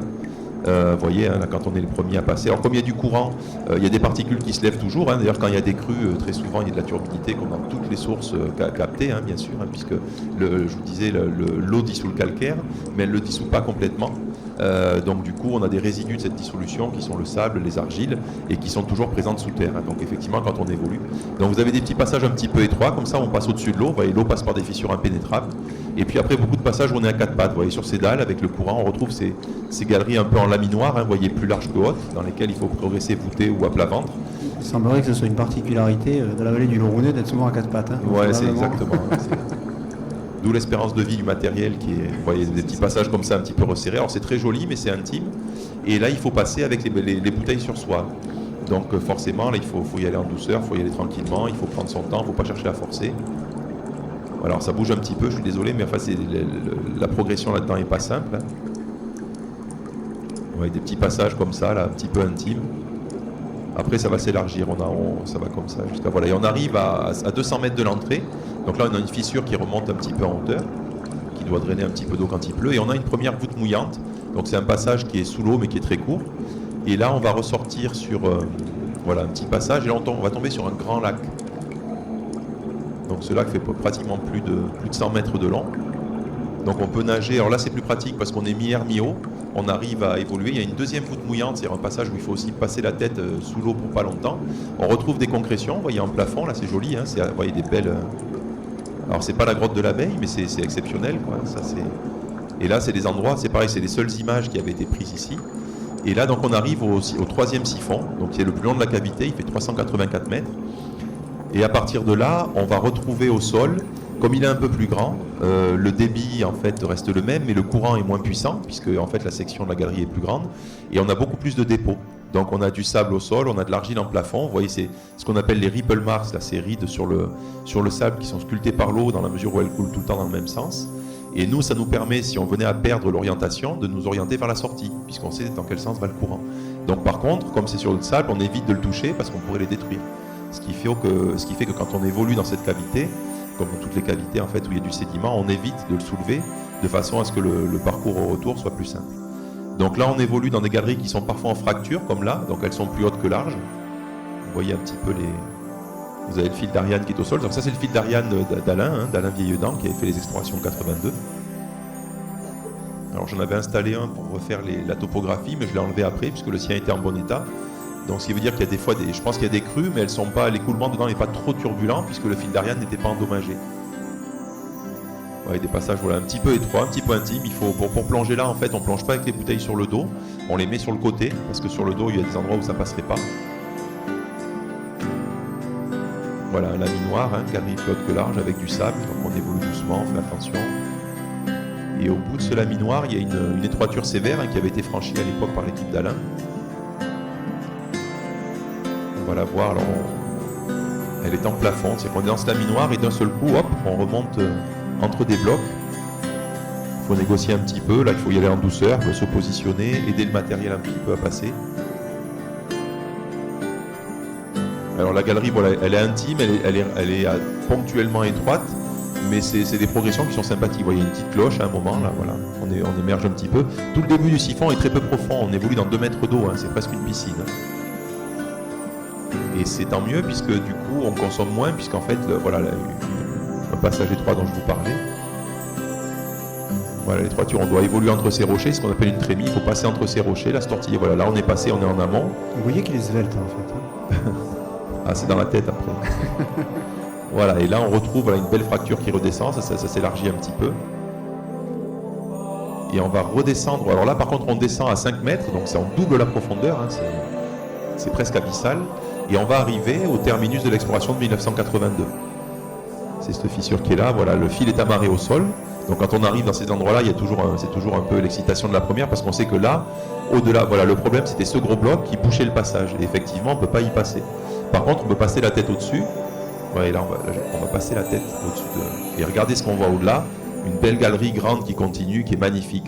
Donc là, du coup, fallait essayer de faire quelque chose. Alors moi, j'ai joué au rugby quand j'étais jeune, et en me retrouvant au contact du rocher, je me suis dit qu'il y a peut-être quelque chose à essayer. Alors vous voyez, j'arrivais à basculer le bloc, mais tout de suite, les sédiments se mettent en suspension. Mais le problème, c'est que le bloc revenait tout le temps un peu comme un culbuto. Et alors du coup, je l'ai basculé, et pour éviter qu'il revienne, donc là, je ne pouvais pas prendre le risque de m'engager avec le risque qu'il rebascule, parce qu'en étant en amont, je n'étais pas sûr que je puisse le remettre en place. Donc du coup, il fallait absolument que ce soit stabilisé pour s'engager. Donc en le poussant contre, voilà, et en poussant ensuite vers l'arrière, vous allez voir, donc il va glisser. Voilà, il glisse, il se mate, et là, il ne bouge plus. Et là, c'était Sésame, ouvre-toi. J'étais le Alibaba du Pérol. Et là, vous voyez, donc on raccorde le fil, puisque là, il n'y a plus de fil d'Ariane. Là, c'est la partie inconnue, personne n'y a jamais été. Là, vous êtes vous êtes en léger différé de l'exploration. C'est les images qui ont été prises pendant l'exploration. Donc là, voilà, on est le premier à explorer justement cette partie de la planète qui était encore inconnue. Et on remonte, du coup, on remonte le cours souterrain. Il y en a qui parlaient, un plongeur spéléo qui parlait du sang de la Terre à l'époque. C'est un petit peu imagé, mais c'est vrai qu'on sent le courant qui pulse. Au niveau sensoriel, on est porté par un fluide, on évolue en 3 dimensions, on est en apesanteur, on sent le courant. Donc c'est vrai que c'est en plus du plaisir et de la griserie en fait, de découvrir, d'explorer du vierge, d'être le premier à voir ça, là c'est un plaisir un petit peu égoïste. Sur le plan sensoriel, il y a aussi quelque chose qui se passe. Là, on n'est plus en train de forcer à 4 pattes avec le matériel qui nous gêne. On est libéré des contraintes de la pesanteur et c'est vraiment des moments vraiment fabuleux. Donc on les fait durer, on va doucement, on observe les pièges éventuels. Donc là, on descend à 8 mètres de fond. Et pendant ce temps, il y a toujours 2 spéléos assis sur la conduite d'entrée. Pendant que... Oui, mais ils sont en train de boire des bières pendant qu'il y en a un qui boit que de l'eau. C'est pas faux. Donc là on évolue. Alors, là il y avait des Niphargus. C'est un petit peu avant qu'on avait récolté le sable où on a trouvé les escargots. Voilà les petites crevettes, je vous dirais quand on en voit passer à du moment puisqu'on les dérange avec la lumière.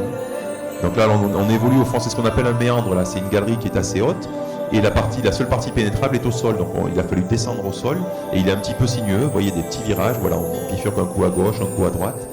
Il y a des endroits dans la cavité où on a des fractures, des failles qui se recoupent, où on a des virages assez prononcés, et d'autres comme celui-là, où là on évolue un petit peu, vous voyez toute la hauteur de ce méandre, l'eau qui a creusé et qui s'est enfoncée avec la partie pénétrable qui est au fond. Donc là, la hantise un peu dans ces moments-là, quand on voit ça, on se dit on espère que ça ne va pas trop se pincer pour que ça reste pénétrable le plus longtemps possible et qu'on puisse aller plus loin.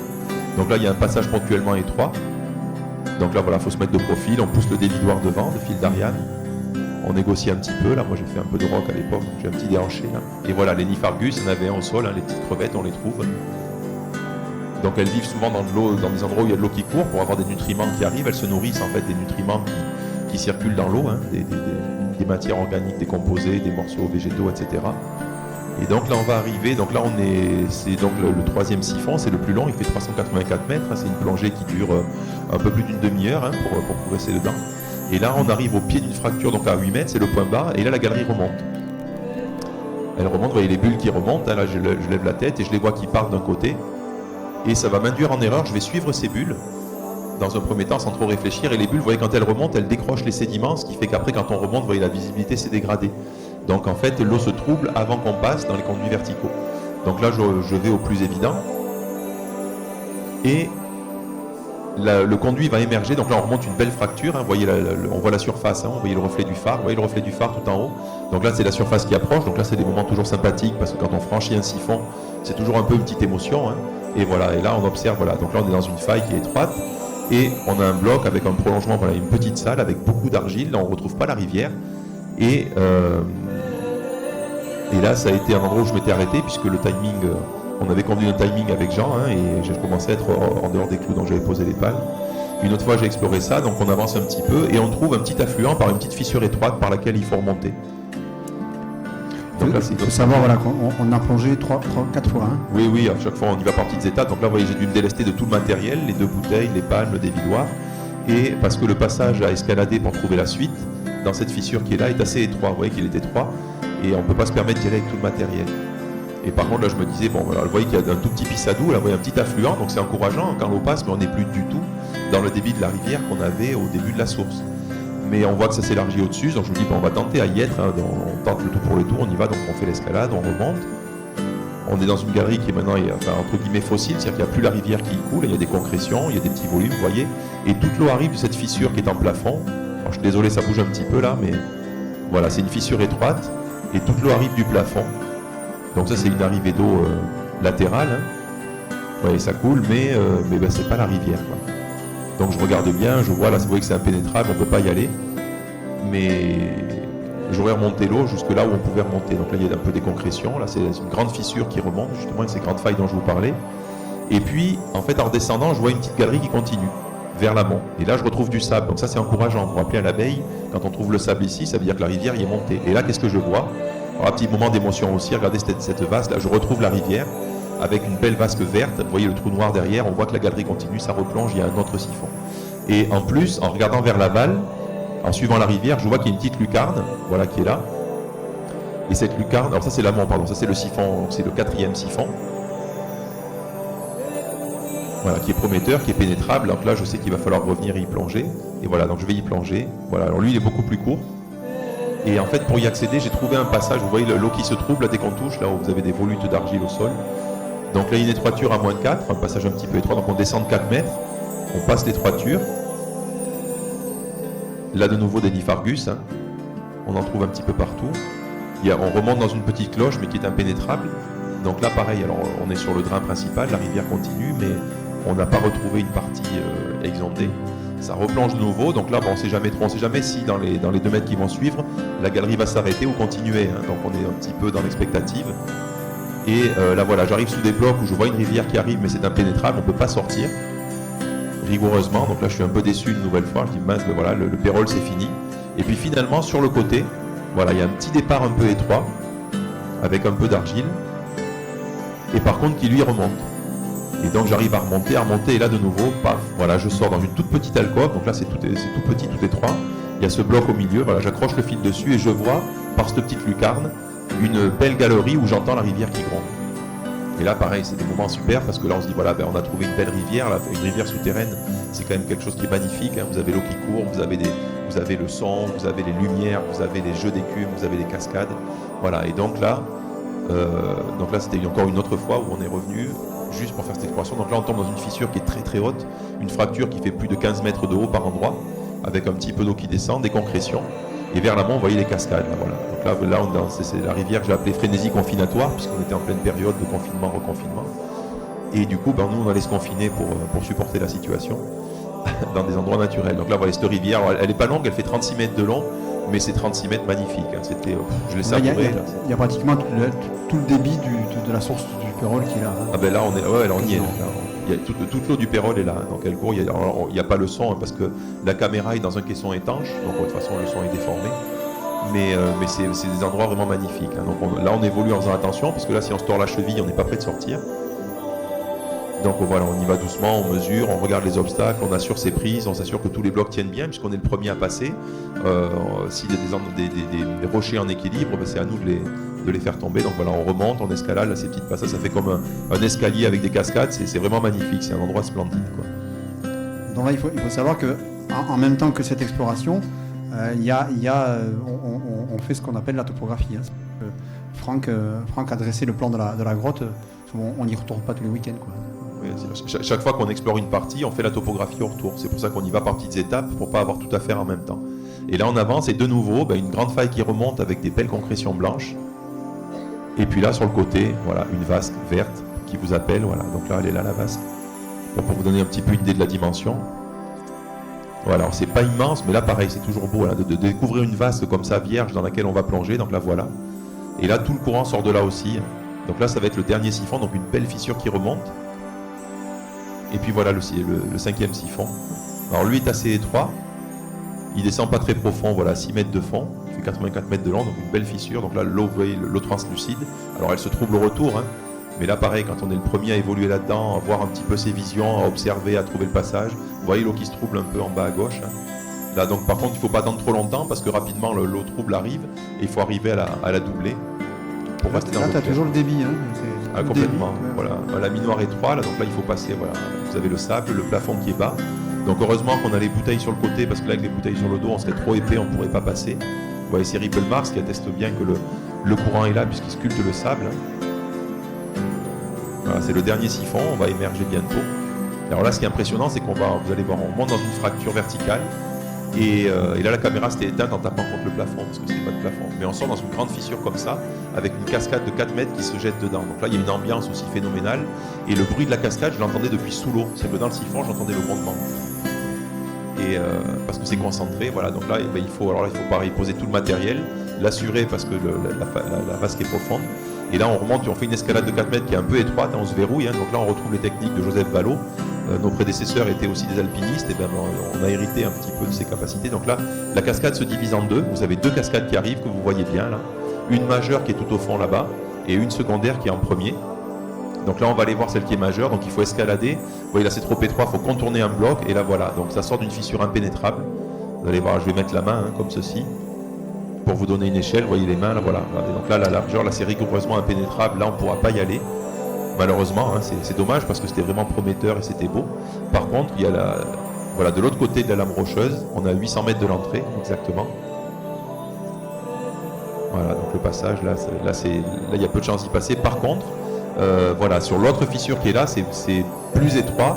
Alors là, bon, j'étais seul, c'était loin, là, j'ai pas un gabarit qui s'y prête, j'ai pas voulu m'y engager, parce qu'en plus, si on tombe, on glisse, on tombe de l'escalade et tout, donc il faudrait peut-être y aller à 2 et s'assurer avec une corde pour le tenter, mais ça pourrait être tentable, peut-être par des générations futures.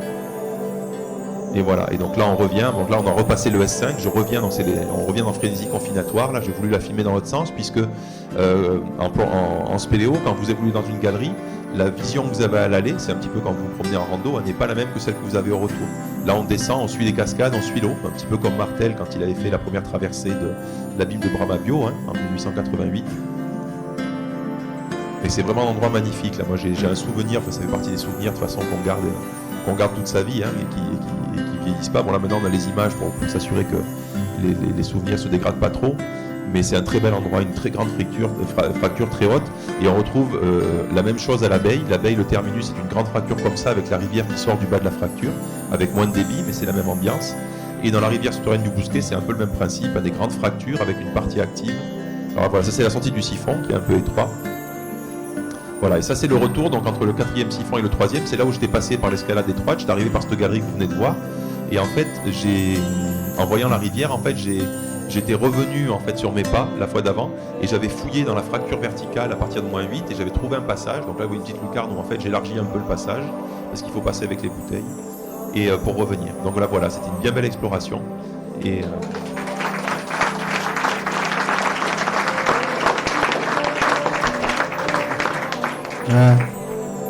on ne nous voit pas, mais on est toujours sur la conduite. Non, c'est 4 explorations. Après, Franck est retourné avec un autre plongeur pour faire les prélèvements dont il vous a parlé pour Vincent Prier.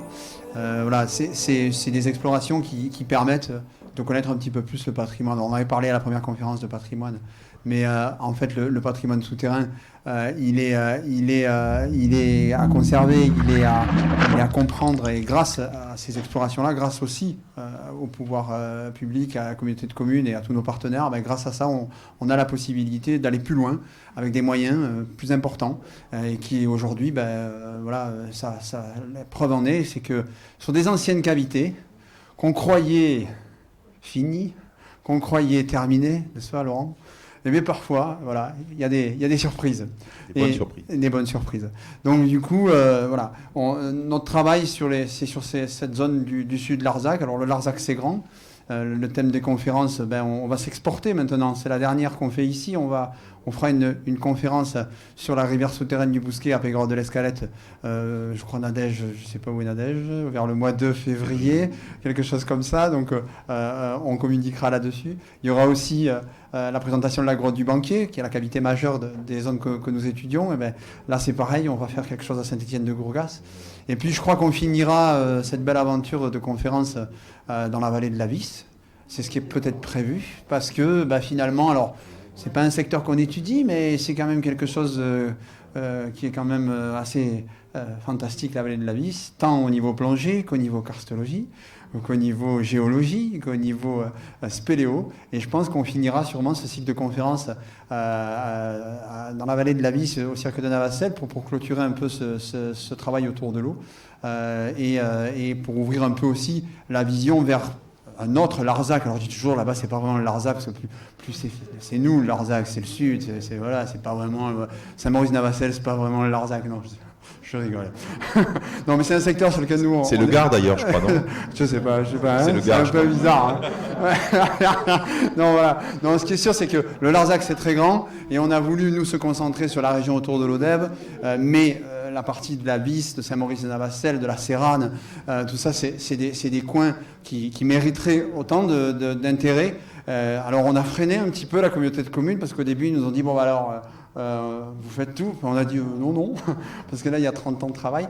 Et déjà rien que sur le petit secteur ici, comme vous pouvez le voir dans les images, rien que sur des sources comme l'abeille, déjà c'est énormément de travail parce qu'il y a les explorations que vous avez vues en images, mais il y a les relevés topo, il y a des gens derrière qui font tout ce qui est en rapport avec la collecte des données topo, leur mise en forme, les dessins, et qui permettent d'avoir les topos murales que vous avez aussi là-bas et qui sont consultables et qu'on publie, alors sans mauvais jeu de mots, au fil de l'eau. Mais en fait, voilà, ces résultats, ça permet de faire quelques hypothèses, de comprendre, et on les met à la disposition de la communauté spéléo, c'est sûr, mais aussi des pouvoirs publics, des services intercommunaux des eaux, et ça permet, en recoupant toutes ces données, de comprendre un petit peu mieux le karst et la ressource.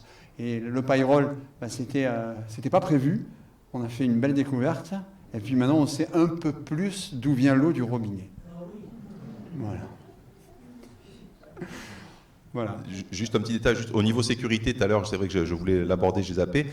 Quand je vous disais que j'y ai plongé seul, mais il y avait quand même une sécurité. Alors c'est une sécurité, ce qu'on appelle la sécurité à distance. C'est qu'en fait, chaque fois, Jeannot était prévenu. Je l'appelais quand il n'était pas à l'entrée en train de boire des bières avec Cindy, les pieds dans l'eau fraîche. Je l'appelais en lui disant voilà, je rentre, et on se donnait un rendez-vous téléphonique en fonction de l'objectif. Alors chaque fois, le délai d'exploration dans la grotte était de plus en plus long. Je lui disais voilà, par exemple, je t'appelle à 15h, je t'appelle à 16h. Il savait très bien qu'il y a une marge d'une heure sous terre, c'est vite fait. Oui. Et puis après, en sortant, je l'appelle. Alors par contre, il n'y avait pas de réseau, donc il fallait que je me change vite. Je traînais pas, hein. Moi je mettais pas les bières au frais. Je me changeais vite, je prenais la voiture, il fallait que je me rapproche un petit peu, je descends de la vallée pour attraper, c'est au niveau de la carrière là, et je m'arrêtais à la carrière chaque fois pour passer un coup de téléphone, pour dire c'est bon, je suis sorti. Et au cas où s'il y avait un souci, Jeannot aurait déclenché les secours pour justement. Donc c'est pas parce qu'on est seul qu'on est forcément coupé de tout, et on s'organise justement pour qu'il y ait quand même une sécurité, même si on s'engage seul dans la cavité, quoi. C'est quand on disait qu'on essaie de faire les choses intelligemment, c'est aussi. Voilà, c'est ça. Donc voilà, est-ce que vous avez des questions? Est-ce qu'il y aura des questions autour de.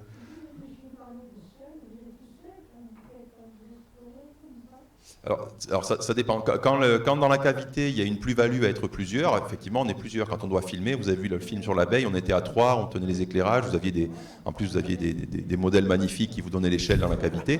C'est des images qui sont toujours plus jolies. Mais là, c'est parce que la cavité le permet et qu'en cas de problème, on peut s'aider, on peut communiquer, on peut s'entraider, se prêter assistance. Là, dans la source du Pérol, il y a différents endroits qui sont étroits et où l'eau se trouble. C'est-à-dire qu'à un moment, si par exemple moi je me bloque et que j'ai un problème, mon collègue qui me suit se trouve dans l'eau trouble et dans l'impossibilité. Au pire, il touche le bout de mes palmes ou il touche mes mollets, mais ça ne va pas plus loin. Et si j'ai un problème, c'est pas en me touchant le mollet que ça va résoudre le problème. Donc du coup, moi, si je me bloque devant lui, je l'empêche de sortir aussi. Donc en fait, quand on est à plusieurs dans des cavités où la morphologie ne permet pas de plonger à sécurité à plusieurs, on va factoriser les risques au lieu au contraire de les diminuer. Donc c'est pour ça que la plongée souterraine, fait comme la spéléologie d'ailleurs, hein, c'est des activités où c'est des activités polymorphes. Chaque cavité est un cas particulier. Et quand on aborde une exploration, on étudie tous les paramètres. Voilà, est-ce que c'est large, est-ce que c'est étroit, est-ce que l'eau se trouble, est-ce que l'eau est froide, comment est-ce qu'on va porter le matériel, est-ce qu'on peut prendre les grosses bouteilles sur le dos ou trois bouteilles moyennes où on fait le petit poussé avec. Enfin, il y a vraiment une étude préalable, une réflexion à mener pour justement choisir la configuration optimale. Et d'ailleurs, pour vous donner un exemple, sur les dernières explorations au Pérol, quand j'y allais seul, donc il y avait tout le matériel à porter, et plus j'allais loin, plus il fallait de bouteilles. C'est-à-dire qu'au début, j'ai commencé avec 2 bouteilles, j'ai fini avec 4. Le problème, c'est de porter les 4 bouteilles dans la zone d'entrée qui est étroite et tout. À l'aller et au retour, ça commençait à faire des bonnes sorties. Et la dernière fois, ce qu'on a fait, c'est qu'il y a une plongée de préalable de portage, c'est-à-dire que j'ai amené jusqu'au 3e siphon, donc à peu près à 300-400 mètres de l'entrée, J'ai amené 2 bouteilles de sécurité, mes palmes, les dévidoirs, enfin tout le matériel, je l'ai mis hors d'eau pour pas que ça baigne dans l'eau. Je suis ressorti, donc ça avait été une plongée de 2 heures. Et après, je suis revenu faire l'exploration. Donc là, je suis parti avec des petites bouteilles. J'étais très très léger puisque tout le gros du matériel avait déjà été posé. Donc je suis passé, je me suis économisé de la fatigue et de l'énergie. J'ai gagné beaucoup de temps. J'ai fait l'exploration. Puis après, pour revenir avec le courant dans le dos, c'est plus simple, j'ai tout ramené. Mais ça fait partie des adaptations pour justement, nous, notre idée, c'est d'être en sécurité au maximum. Et des fois, la sécurité impose de faire évoluer la configuration matérielle au fur et à mesure de l'exploration et de réviser même des objectifs. Où là, vous voyez que les images, vous avez vu Terminus, il y a la cascade où il y avait le moins de débit, ça aurait pu être pénétrable, mais il fallait s'engager, c'était étroit. Si on glissait, on risquait de retomber. Là, du coup, j'étais seul. Et là, ça a été un frein parce qu'effectivement, là, d'être à plusieurs, on aurait pu s'aider, on aurait pu s'assurer. Mais pour l'instant, pour arriver jusque-là, c'était quand même un peu costaud. Donc, pour l'instant, on a mis un peu en stand-by. Pour nous, c'est terminé. Il faudra peut-être le temps de la réflexion ou des générations futures. Hein. Pareil, moi, j'ai plus 20 ans, donc je suis plus près de la fin que du début. Mais il y a des jeunes qui arrivent, donc ça fait partie des choses qu'on peut, de la même façon que Alain et Daniel nous ont laissé des choses à faire. Et ben nous, voilà, on laisse des choses à faire aux générations futures. Alors évidemment, il faut aller le chercher. C'est plus loin, c'est plus profond, c'est plus compliqué, mais ça fait partie du jeu. En spéléologie, chaque génération a apporté ce qu'elle a pu apporter en fonction de ses capacités, en fonction du matériel qu'elle avait à sa disposition. Ça, c'est vraiment un élément fondamental. Le matériel, l'évolution du matériel qui est plus léger, plus souple, plus performant, ça change vraiment la vie. Hein. C'est pour ça qu'en fait, on vieillit, mais on a l'impression de ne pas vieillir, puisque du coup, c'est moins difficile de porter les bouteilles et d'évoluer sous terre. Mais voilà, il y a des fois, il faut savoir fixer ses limites, les définir, et ça fait partie justement de l'activité. Donc là, on s'est arrêté au Pérol, mais peut-être que dans quelques années, il y a des gens qui iront au-delà, qui passeront cette fissure étroite et qui vont trouver au-delà des grandes fractures, des grandes fissures qui vont évoluer sous le plateau, peut-être trouver une confluence éventuelle avec la rivière du Bousquet. Je veux dire, le rêve est permis, hein. On est arrivé à la fin d'une étape de l'exploration, mais c'est pas pour ça que l'histoire est finie et qu'il n'y a pas des perspectives. Hein. Nous, on est des doux rêveurs, et là, il y a plein de choses. Au contraire, chaque fois plus on avance, et plus il y a de choses à rêver. Hein. Souvent, on l'a vu et on l'a présenté à la dernière conférence avec l'évolution du matériel, même en spéléologie pure, c'est-à-dire sans passer par les siphons. On va plus loin dans les cavités, mais parce qu'on est plus léger, parce qu'on a du matériel qui a évolué. Et entre Vallo, comme je montrais l'autre jour, une échelle de 10 mètres qui fait 35 kilos, et une corde de 10 mètres qui fait quelques kilos, même pas, quelques grammes, quoi. Voilà, il y a forcément une progression sous terre qui est complètement différente d'il y a 100 ans. Quoi. Voilà.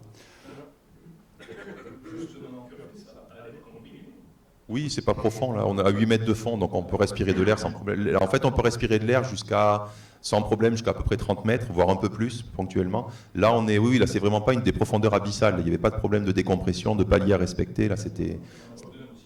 Non, non, mais de toute façon, là, il passerait pas, de toute façon. Il valait mieux qu'on n'en ait pas besoin. Vous avez les 2 premiers qui font une cinquantaine de mètres. Bon, les voûtes mouillantes, on ne va pas les compter parce qu'elles sont courtes.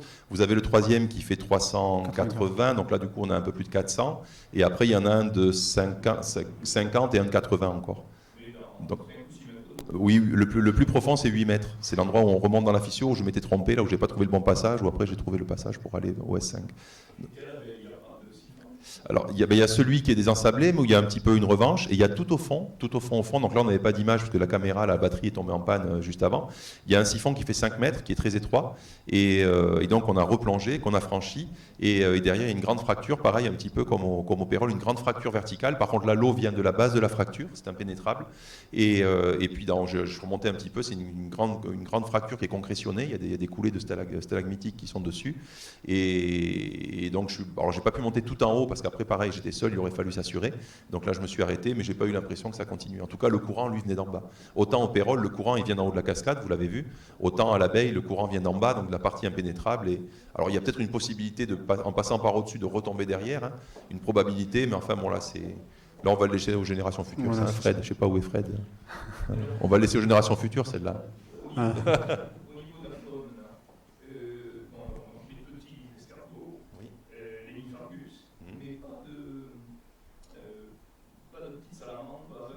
Non, alors ça c'est, alors il y a les protés, c'est ce qu'on appelle le poisson humain. Là vous en avez à Clamouse, mais ils ont été importés. En fait, c'est une espèce qui est endémique de l'ex-Yougoslavie, en gros Slovénie, Croatie, Bosnie. Et vous avez une espèce cousine qui est en Chine. Alors ça, moi j'aimerais bien. Alors, j'ai eu le plaisir de faire des expéditions là-bas et d'explorer avec les protés qui montraient la voie. C'est fabuleux, hein, parce que c'est une forme de vie à laquelle on n'est pas habitué. Non, ici les formes de vie qu'on a, elles sont toutes petites. Hein. Il n'y a pas de dents de la mer dans les siphons. Il n'y a pas de, voilà, c'est Spielberg, il ferait pas fortune. Spéléo de temps en temps. Voilà, les pires bestioles, c'est nous. épisode bestiole. Mais non, on a juste. Alors des fois, il y a des petits, il y a des petits Spheromides remondi. Alors on n'en a pas trouvé ici, il y en a dans les gorges de l'Ardèche. Ça ressemble un peu à des cloportes, mais comme les Niphargus, ils sont dépigmentés, ils n'ont pas d'yeux, ils ont des antennes puisqu'ils vivent dans le noir. Et il m'est arrivé, donc à la demande de la faculté de Montpellier notamment, ou de la réserve naturelle des gorges de l'Ardèche, de faire des prélèvements. Et en fait, dès qu'on sort ces animaux, c'est-à-dire dès qu'ils voient la lumière et dès que l'eau se réchauffe un peu, on les met dans des petites éprouvettes, en fait, ils meurent de suite, quoi. C'est vraiment très sensible. Alors autant les escargots, je vous dis, les escargots, ils peuvent faire leur valise et puis déménager si ça leur va pas. Autant eux, les Niphargus, ils sont complètement inféodés à ce milieu. Et bon, bah, s'il y a des problèmes, alors eux, par contre, s'adaptent beaucoup mieux que les escargots. C'est-à-dire qu'il y a des Niphargus des fois dans l'eau polluée, jusqu'à un certain degré de pollution. Mais les escargots, par contre, eux, dès qu'il y a un peu de pollution, un souci, soit ils meurent, soit ils migrent, quoi. Il y avait oui. Au départ, vous avez dit qu'il fallait prendre des précautions sanitaires pour rentrer dans la source, mais vous avez aussi parlé, sans trop expliquer, de précautions par rapport au plan Vigipirate. Ça veut dire quoi Ben, c'était qu'on n'en parlait pas, on évitait de mettre des photos sur Facebook et de dire où c'était, quoi. Oui, mais non, il y a quand même, voilà, avec tout ce qui se passe, malheureusement, l'eau potable, c'est quelque chose qu'on est obligé de...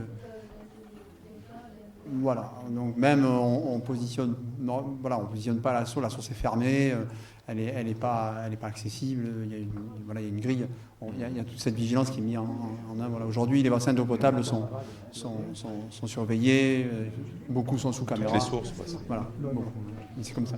Ben, la source du Pérol, je crois que c'est presque 10 000 personnes tous les jours. Oui, enfin, je sais pas, il faut ça alimente, je crois que c'est 9 000, enfin pas loin de 10 000 personnes. 10 000 personnes qui boivent. Si on veut empoisonner, voilà, 10 000 personnes. Alors après, par contre, là, la prise d'eau, elle est à 50 mètres de l'entrée, et vous avez vu, il faut passer sous le pipe. Mais bon, quand même. Donc là, avant que quelqu'un arrive à aller là-bas, il faut qu'il passe de grille et tout. Mais enfin, l'idée, c'est comme c'était Vigipirate, il a fallu demander l'autorisation. On est très sérieux. Hein. Bon, après, je ne sais pas s'il y a eu des enquêtes, ce qu'on appelle les enquêtes de moralité. Je sais pas non, on avait fait les choses dans les règles. Non, mais c'est des choses qui se font des fois quand on intervient. Oui. Alors là, il faut voir que ces cavités sont des cavités qui sont naturelles déjà, donc c'est pas des mines, hein, les mines artificielles où l'homme a travaillé à dynamiter, à fragiliser. C'est des cavités naturelles et elles sont dans ce qu'on appelle un profil d'équilibre. C'est qu'à l'échelle des temps géologiques, elles ont trouvé leur place. Alors effectivement, des fois on voit des gros blocs, des rochers qui sont tombés, mais ou des fois certains qu'il faut pousser, vous avez vu, hein, pour ouvrir le passage. Mais là, c'est stabilisé, quoi. Ça fait pas. En fait, en plongée, ce qu'on peut avoir éventuellement, c'est nos bulles qui décrochent des petits rochers. Mais c'est quand même très très rare en plongée souterraine de prendre le plafond sur la tête. Ça, c'est un risque qu'il y a quand on plonge dans les mines immergées, ça arrive, hein, et c'est une pratique qui tend à se développer. Alors pas trop en France parce qu'on n'a pas beaucoup de sites, mais beaucoup dans les pays de l'Est. Et là, effectivement, la voûte ne résultant pas d'un procédé naturel, ça peut être instable ou fragilisé. Mais là, sous terre, c'est pas du tout. Alors, un risque, par contre, spécifique qu'on a, qu'on n'avait pas dans les cavités que vous avez vues, c'est quand on a des sédiments, donc des graviers ou du sable, qui peuvent être en pente face au courant. Et c'est-à-dire que quand vous avez des crues, le courant augmente, et donc il remonte ces talus, il les déstabilise, il fait remonter une grosse quantité de sable ou de gravier en hauteur. Et après, donc, quand le débit diminue, donc il y a moins de pression sur la base de ce talus, donc il devient instable. Et nous, après, quand on passe, si on le touche en l'effleurant, il peut revenir à son profil d'équilibre, justement. Et si en bas de cette pente, il y a une étroiture, ça peut reboucher le passage. Et là, effectivement, ça peut boucher le passage derrière le plongeur. Donc ça dégrade la visibilité déjà, puis ça fait un gros nuage de sédiments. Et en plus, ça peut boucher. Donc ça, c'est un risque réel et c'est un risque dont on est conscient. Et quand on arrive sur un endroit dans une galerie où on reconnaît cette morphologie, donc on teste le talus avant, enfin on pousse dessus, hein, pour être sûr qu'il ne puisse pas bouger derrière nous. Donc là, ça fait partie, voilà, dans la pratique, l'idée, c'est un homme averti en vaut deux. Et quand on se forme à la plongée souterraine, on prévient les gens de tous ces risques pour qu'ils aient l'œil justement avisé, de la même façon qu'il faut avoir l'œil pour repérer les coquilles d'escargot. Là aussi, anticiper les problèmes pour ne pas y être confronté au retour. C'est ça. Il y a eu un accident de trémie où un bloc est descendu et je ne me rappelle plus le nom du plongeur. C'était quand vous parlez en 2010, dans la Dragonnière de Gand en Ardèche, c'était un talus de sable. Non, il a creusé pendant 187 minutes. Quoi. Oui, on n'a pas pu le sortir, effectivement. Et là, typiquement, c'est ça. C'était une grande dune de sable qui était énorme et il avait passé déjà une grande dune de sable qui descendait sur plus de 20 mètres de haut, hein, et sur 40 mètres de long, et avec une fissure qui était un petit peu étroite et qui s'évasait sur le bas, et le seul passage était en bas. Et il l'avait déjà passé 2 fois, et la 3e fois où il l'a passé, malheureusement, il y avait dû avoir une crue entre-temps qui avait mis en équilibre instable la dune. La dune a glissé derrière lui. Et donc, effectivement, malheureusement, il n'a pas pu sortir. C'est arrivé également une fois aux États-Unis, ça. À la Dragonnière de Gau, en Ardèche, en 2010. Vous aviez une question? Oui, il y a la dame. C'est un petit moment. Sur la circulation des eaux dans le karst, les images qu'on nous montre, les dessins qu'on nous montre, vos circulations, puisque vous circulez dans des cavités qui sont suffisamment grandes, on ne voit toujours que de l'eau qui circule. Le problème, c'est qu'il y a bien cette eau qui circule, si elle circule, elle semble, ça y est, elle est partie là. Voilà. Il y a bien de l'eau qui est en réserve quelque part. Monsieur Vernant?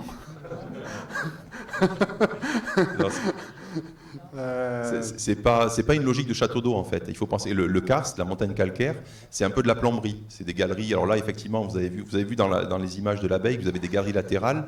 Vous avez vu au Pérol, vous avez une fissure un petit peu où il y a de l'eau qui arrive. Donc en fait, ce sont des drains interconnectés. Et alors moi, je suis pas scientifique. Hein, certains vous l'expliqueraient mieux que ça. Par contre, je suis instituteur et j'essaie des fois de vulgariser les choses. Mais en fait, vous avez l'eau quand il pleut. En fait, l'eau s'infiltre dans différentes zones de fracture ou de conduit, se hiérarchise et vient justement sur des drains, ce qu'on appelle des collecteurs, pour revenir sur un point d'émergence. C'est un peu comme un énorme entonnoir dans lequel il y aurait des canalisations, un petit peu.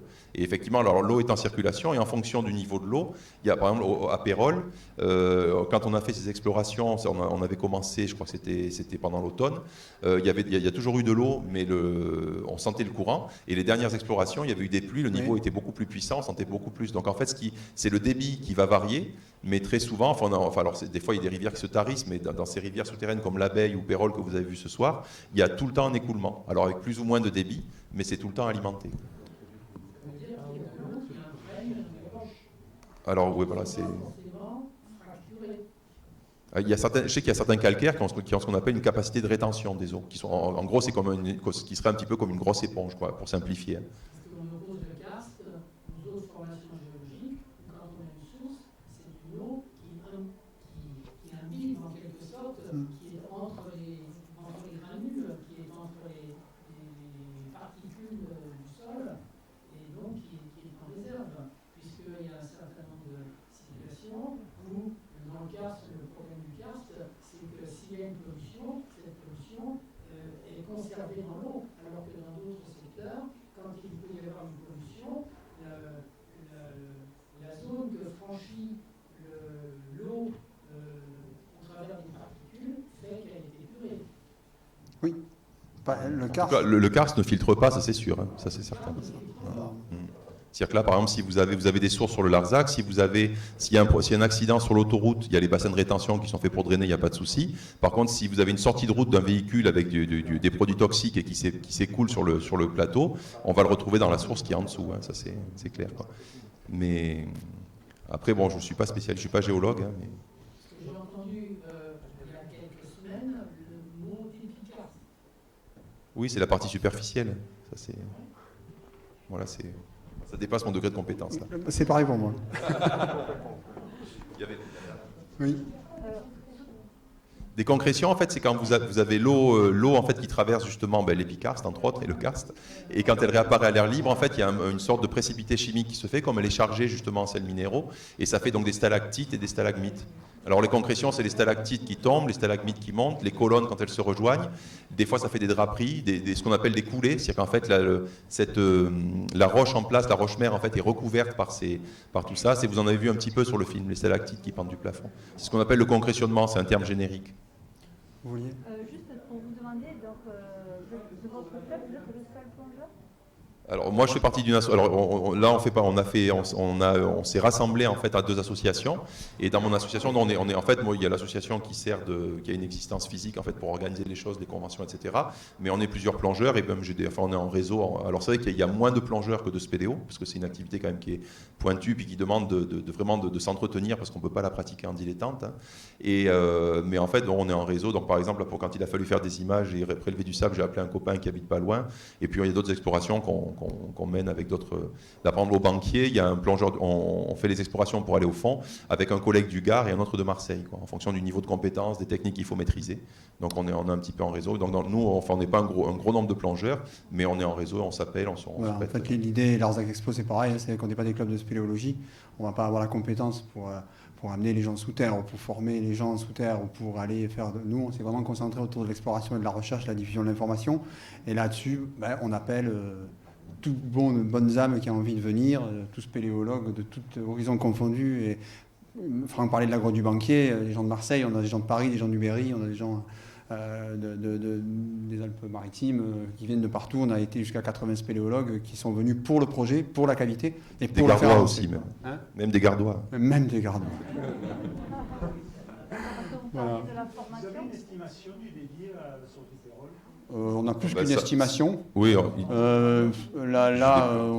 pourra pas demander dire à comme Arnaud. ça, il faudrait demander à Arnaud comme ça, mais oui, elle est mesurée en permanence, elle est connectée directement. Enfin, nous, on y a accès, mais elle est appareillée, quoi. elle est appareillée, quoi. On a les débits. Oui, on a vraiment une tiens, il y a de la vie.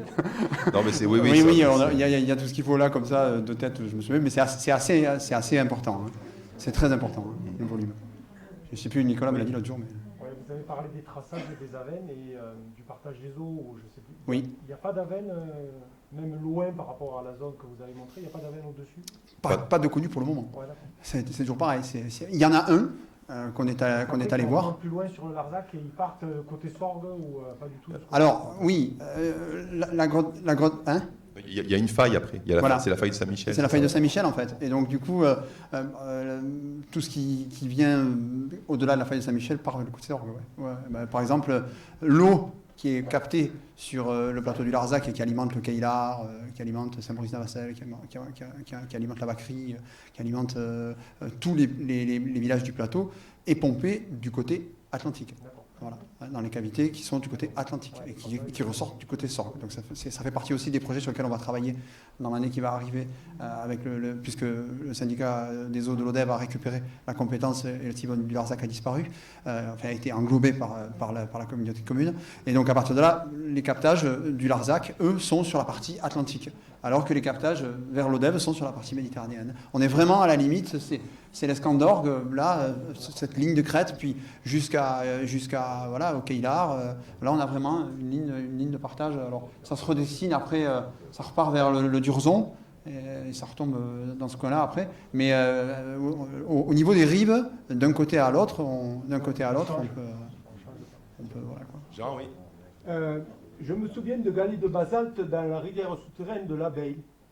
Oui, mais il y en a. Est-ce qu'il y en a au Pérol? Alors, il n'y a pas. Ce qu'il y a, c'est que sur la première partie, j'en ai pas vu, mais ça mériterait peut-être d'être un peu fouillé. Ben oui, Et ça après- serait un marqueur. Et ouais, bien sûr. Et après, le problème, c'est que c'est recouvert par des sédiments pratiquement partout, quoi. D'accord. Mais, À la mais baie, c'est il y vrai en qu'il y a a des roches beaucoup. noires et tout, là, c'est. Beaucoup. Je ne sais pas si tu as vu, mais dans la dernière image, à un moment donné, on filme une espèce de trémie là, qui arrive. Oui. Et c'est tout noir, quoi. C'est des basaltes. Oui. Là, le basalte est vraiment pas loin, là, hein, le Oui, volcanisme et l'Escandorgue, l'Escandorgue, juste là vraiment pas loin. Quoi. Voilà. Ça pourrait être un marqueur. Ouais, c'est vrai, ouais. Mais au payroll, pas qu'on ait vu en tout cas dans les explorations. Quoi. Ça ne veut pas dire qu'il n'y en a pas. Ça ne veut pas dire qu'il n'y en a pas. Ouais. Il faudra bien regarder. J'avais déjà regardé On les va attendre escargots, je deux ne peux pas tout secondes, regarder. On va attendre 2 secondes. Voilà. Non, on bon, est beaucoup plus bas. Oui, c'est vrai qu'on est beaucoup plus bas aussi. Ouais. on va clôturer cette conférence et vous remercier. Pardon? Ah, il y avait une autre question, pardon. Ah oui, puis la Sorgue, Oui, là, c'est différent, on est sur ouais. d'autres traçages. Et on sait d'une manière ou d'une autre, au travers des traçages, que ce soit à la veine du Mars-Rhénal, ou à Bouquelor, ou à Tarlantier, ou à la veine Jacques, que derrière, voilà, ça ne rebascule pas sur le côté méditerranéen sans demander. Oui, Ah oui, oui, ça oui, va. tout à Ça fait. se jette dans le Tarn. La source de la Sorgue part plein sud et elle rentre sous le Guillaumard et il y a différentes cavités qui retombent sur la rivière, sur la Sorgue souterraine en amont, en fait. Donc il y a un chapelet de cavités connu, quoi, qui est ici. Et effectivement, là, justement, je vous disais tout à l'heure par rapport aux escargots, qu'on est à la limite de partage des eaux. Effectivement, la Sorgue et toute la vallée de la Sorgue, en fait, ça, c'est le Tarn, donc c'est l'océan. Et par contre, côté Escandorgue, ici, ça vient que ce soit le Gravezon qui va après à l'Orbe ou ici le Lauronnet qui va à la Lergue, c'est la Méditerranée, quoi. Voilà, je vous propose, si vous voulez continuer un peu les discussions, il y a le patio qui est ouvert, hein, Nadège, c'est toujours confirmé. Voilà, il y a le patio qui est ouvert en dessous, comme voilà, si vous voulez vous rafraîchir. Hein. Vas-y, finis. Voilà, pour réfléchir, je tiens à remercier la communauté de communes Lodévois et Larzac de nous mettre à disposition cette salle et puis d'avoir la possibilité de communiquer sur nos résultats. Je remercie Nadège Tarol et Prune Gazno du service patrimoine d'avoir organisé le cycle de conférences et les conférences, et également Panda pour la partie régie, que je remercie également, et qui, grâce à la technologie, nous permet en même temps d'être sur le Facebook Live de la communauté de communes Lodévois et Larzac et d'être vu aussi par les gens qui n'ont pas pu se rendre à la conférence. Voilà, donc je tiens à vous remercier. On a la possibilité de consommer en bas. Nous, on va y aller parce que j'ai soif. Voilà.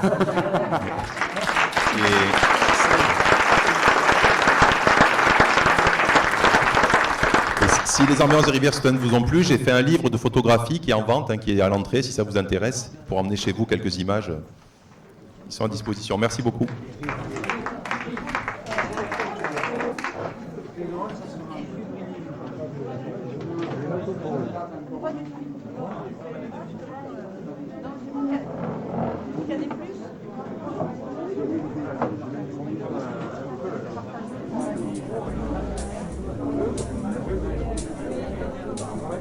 Merci.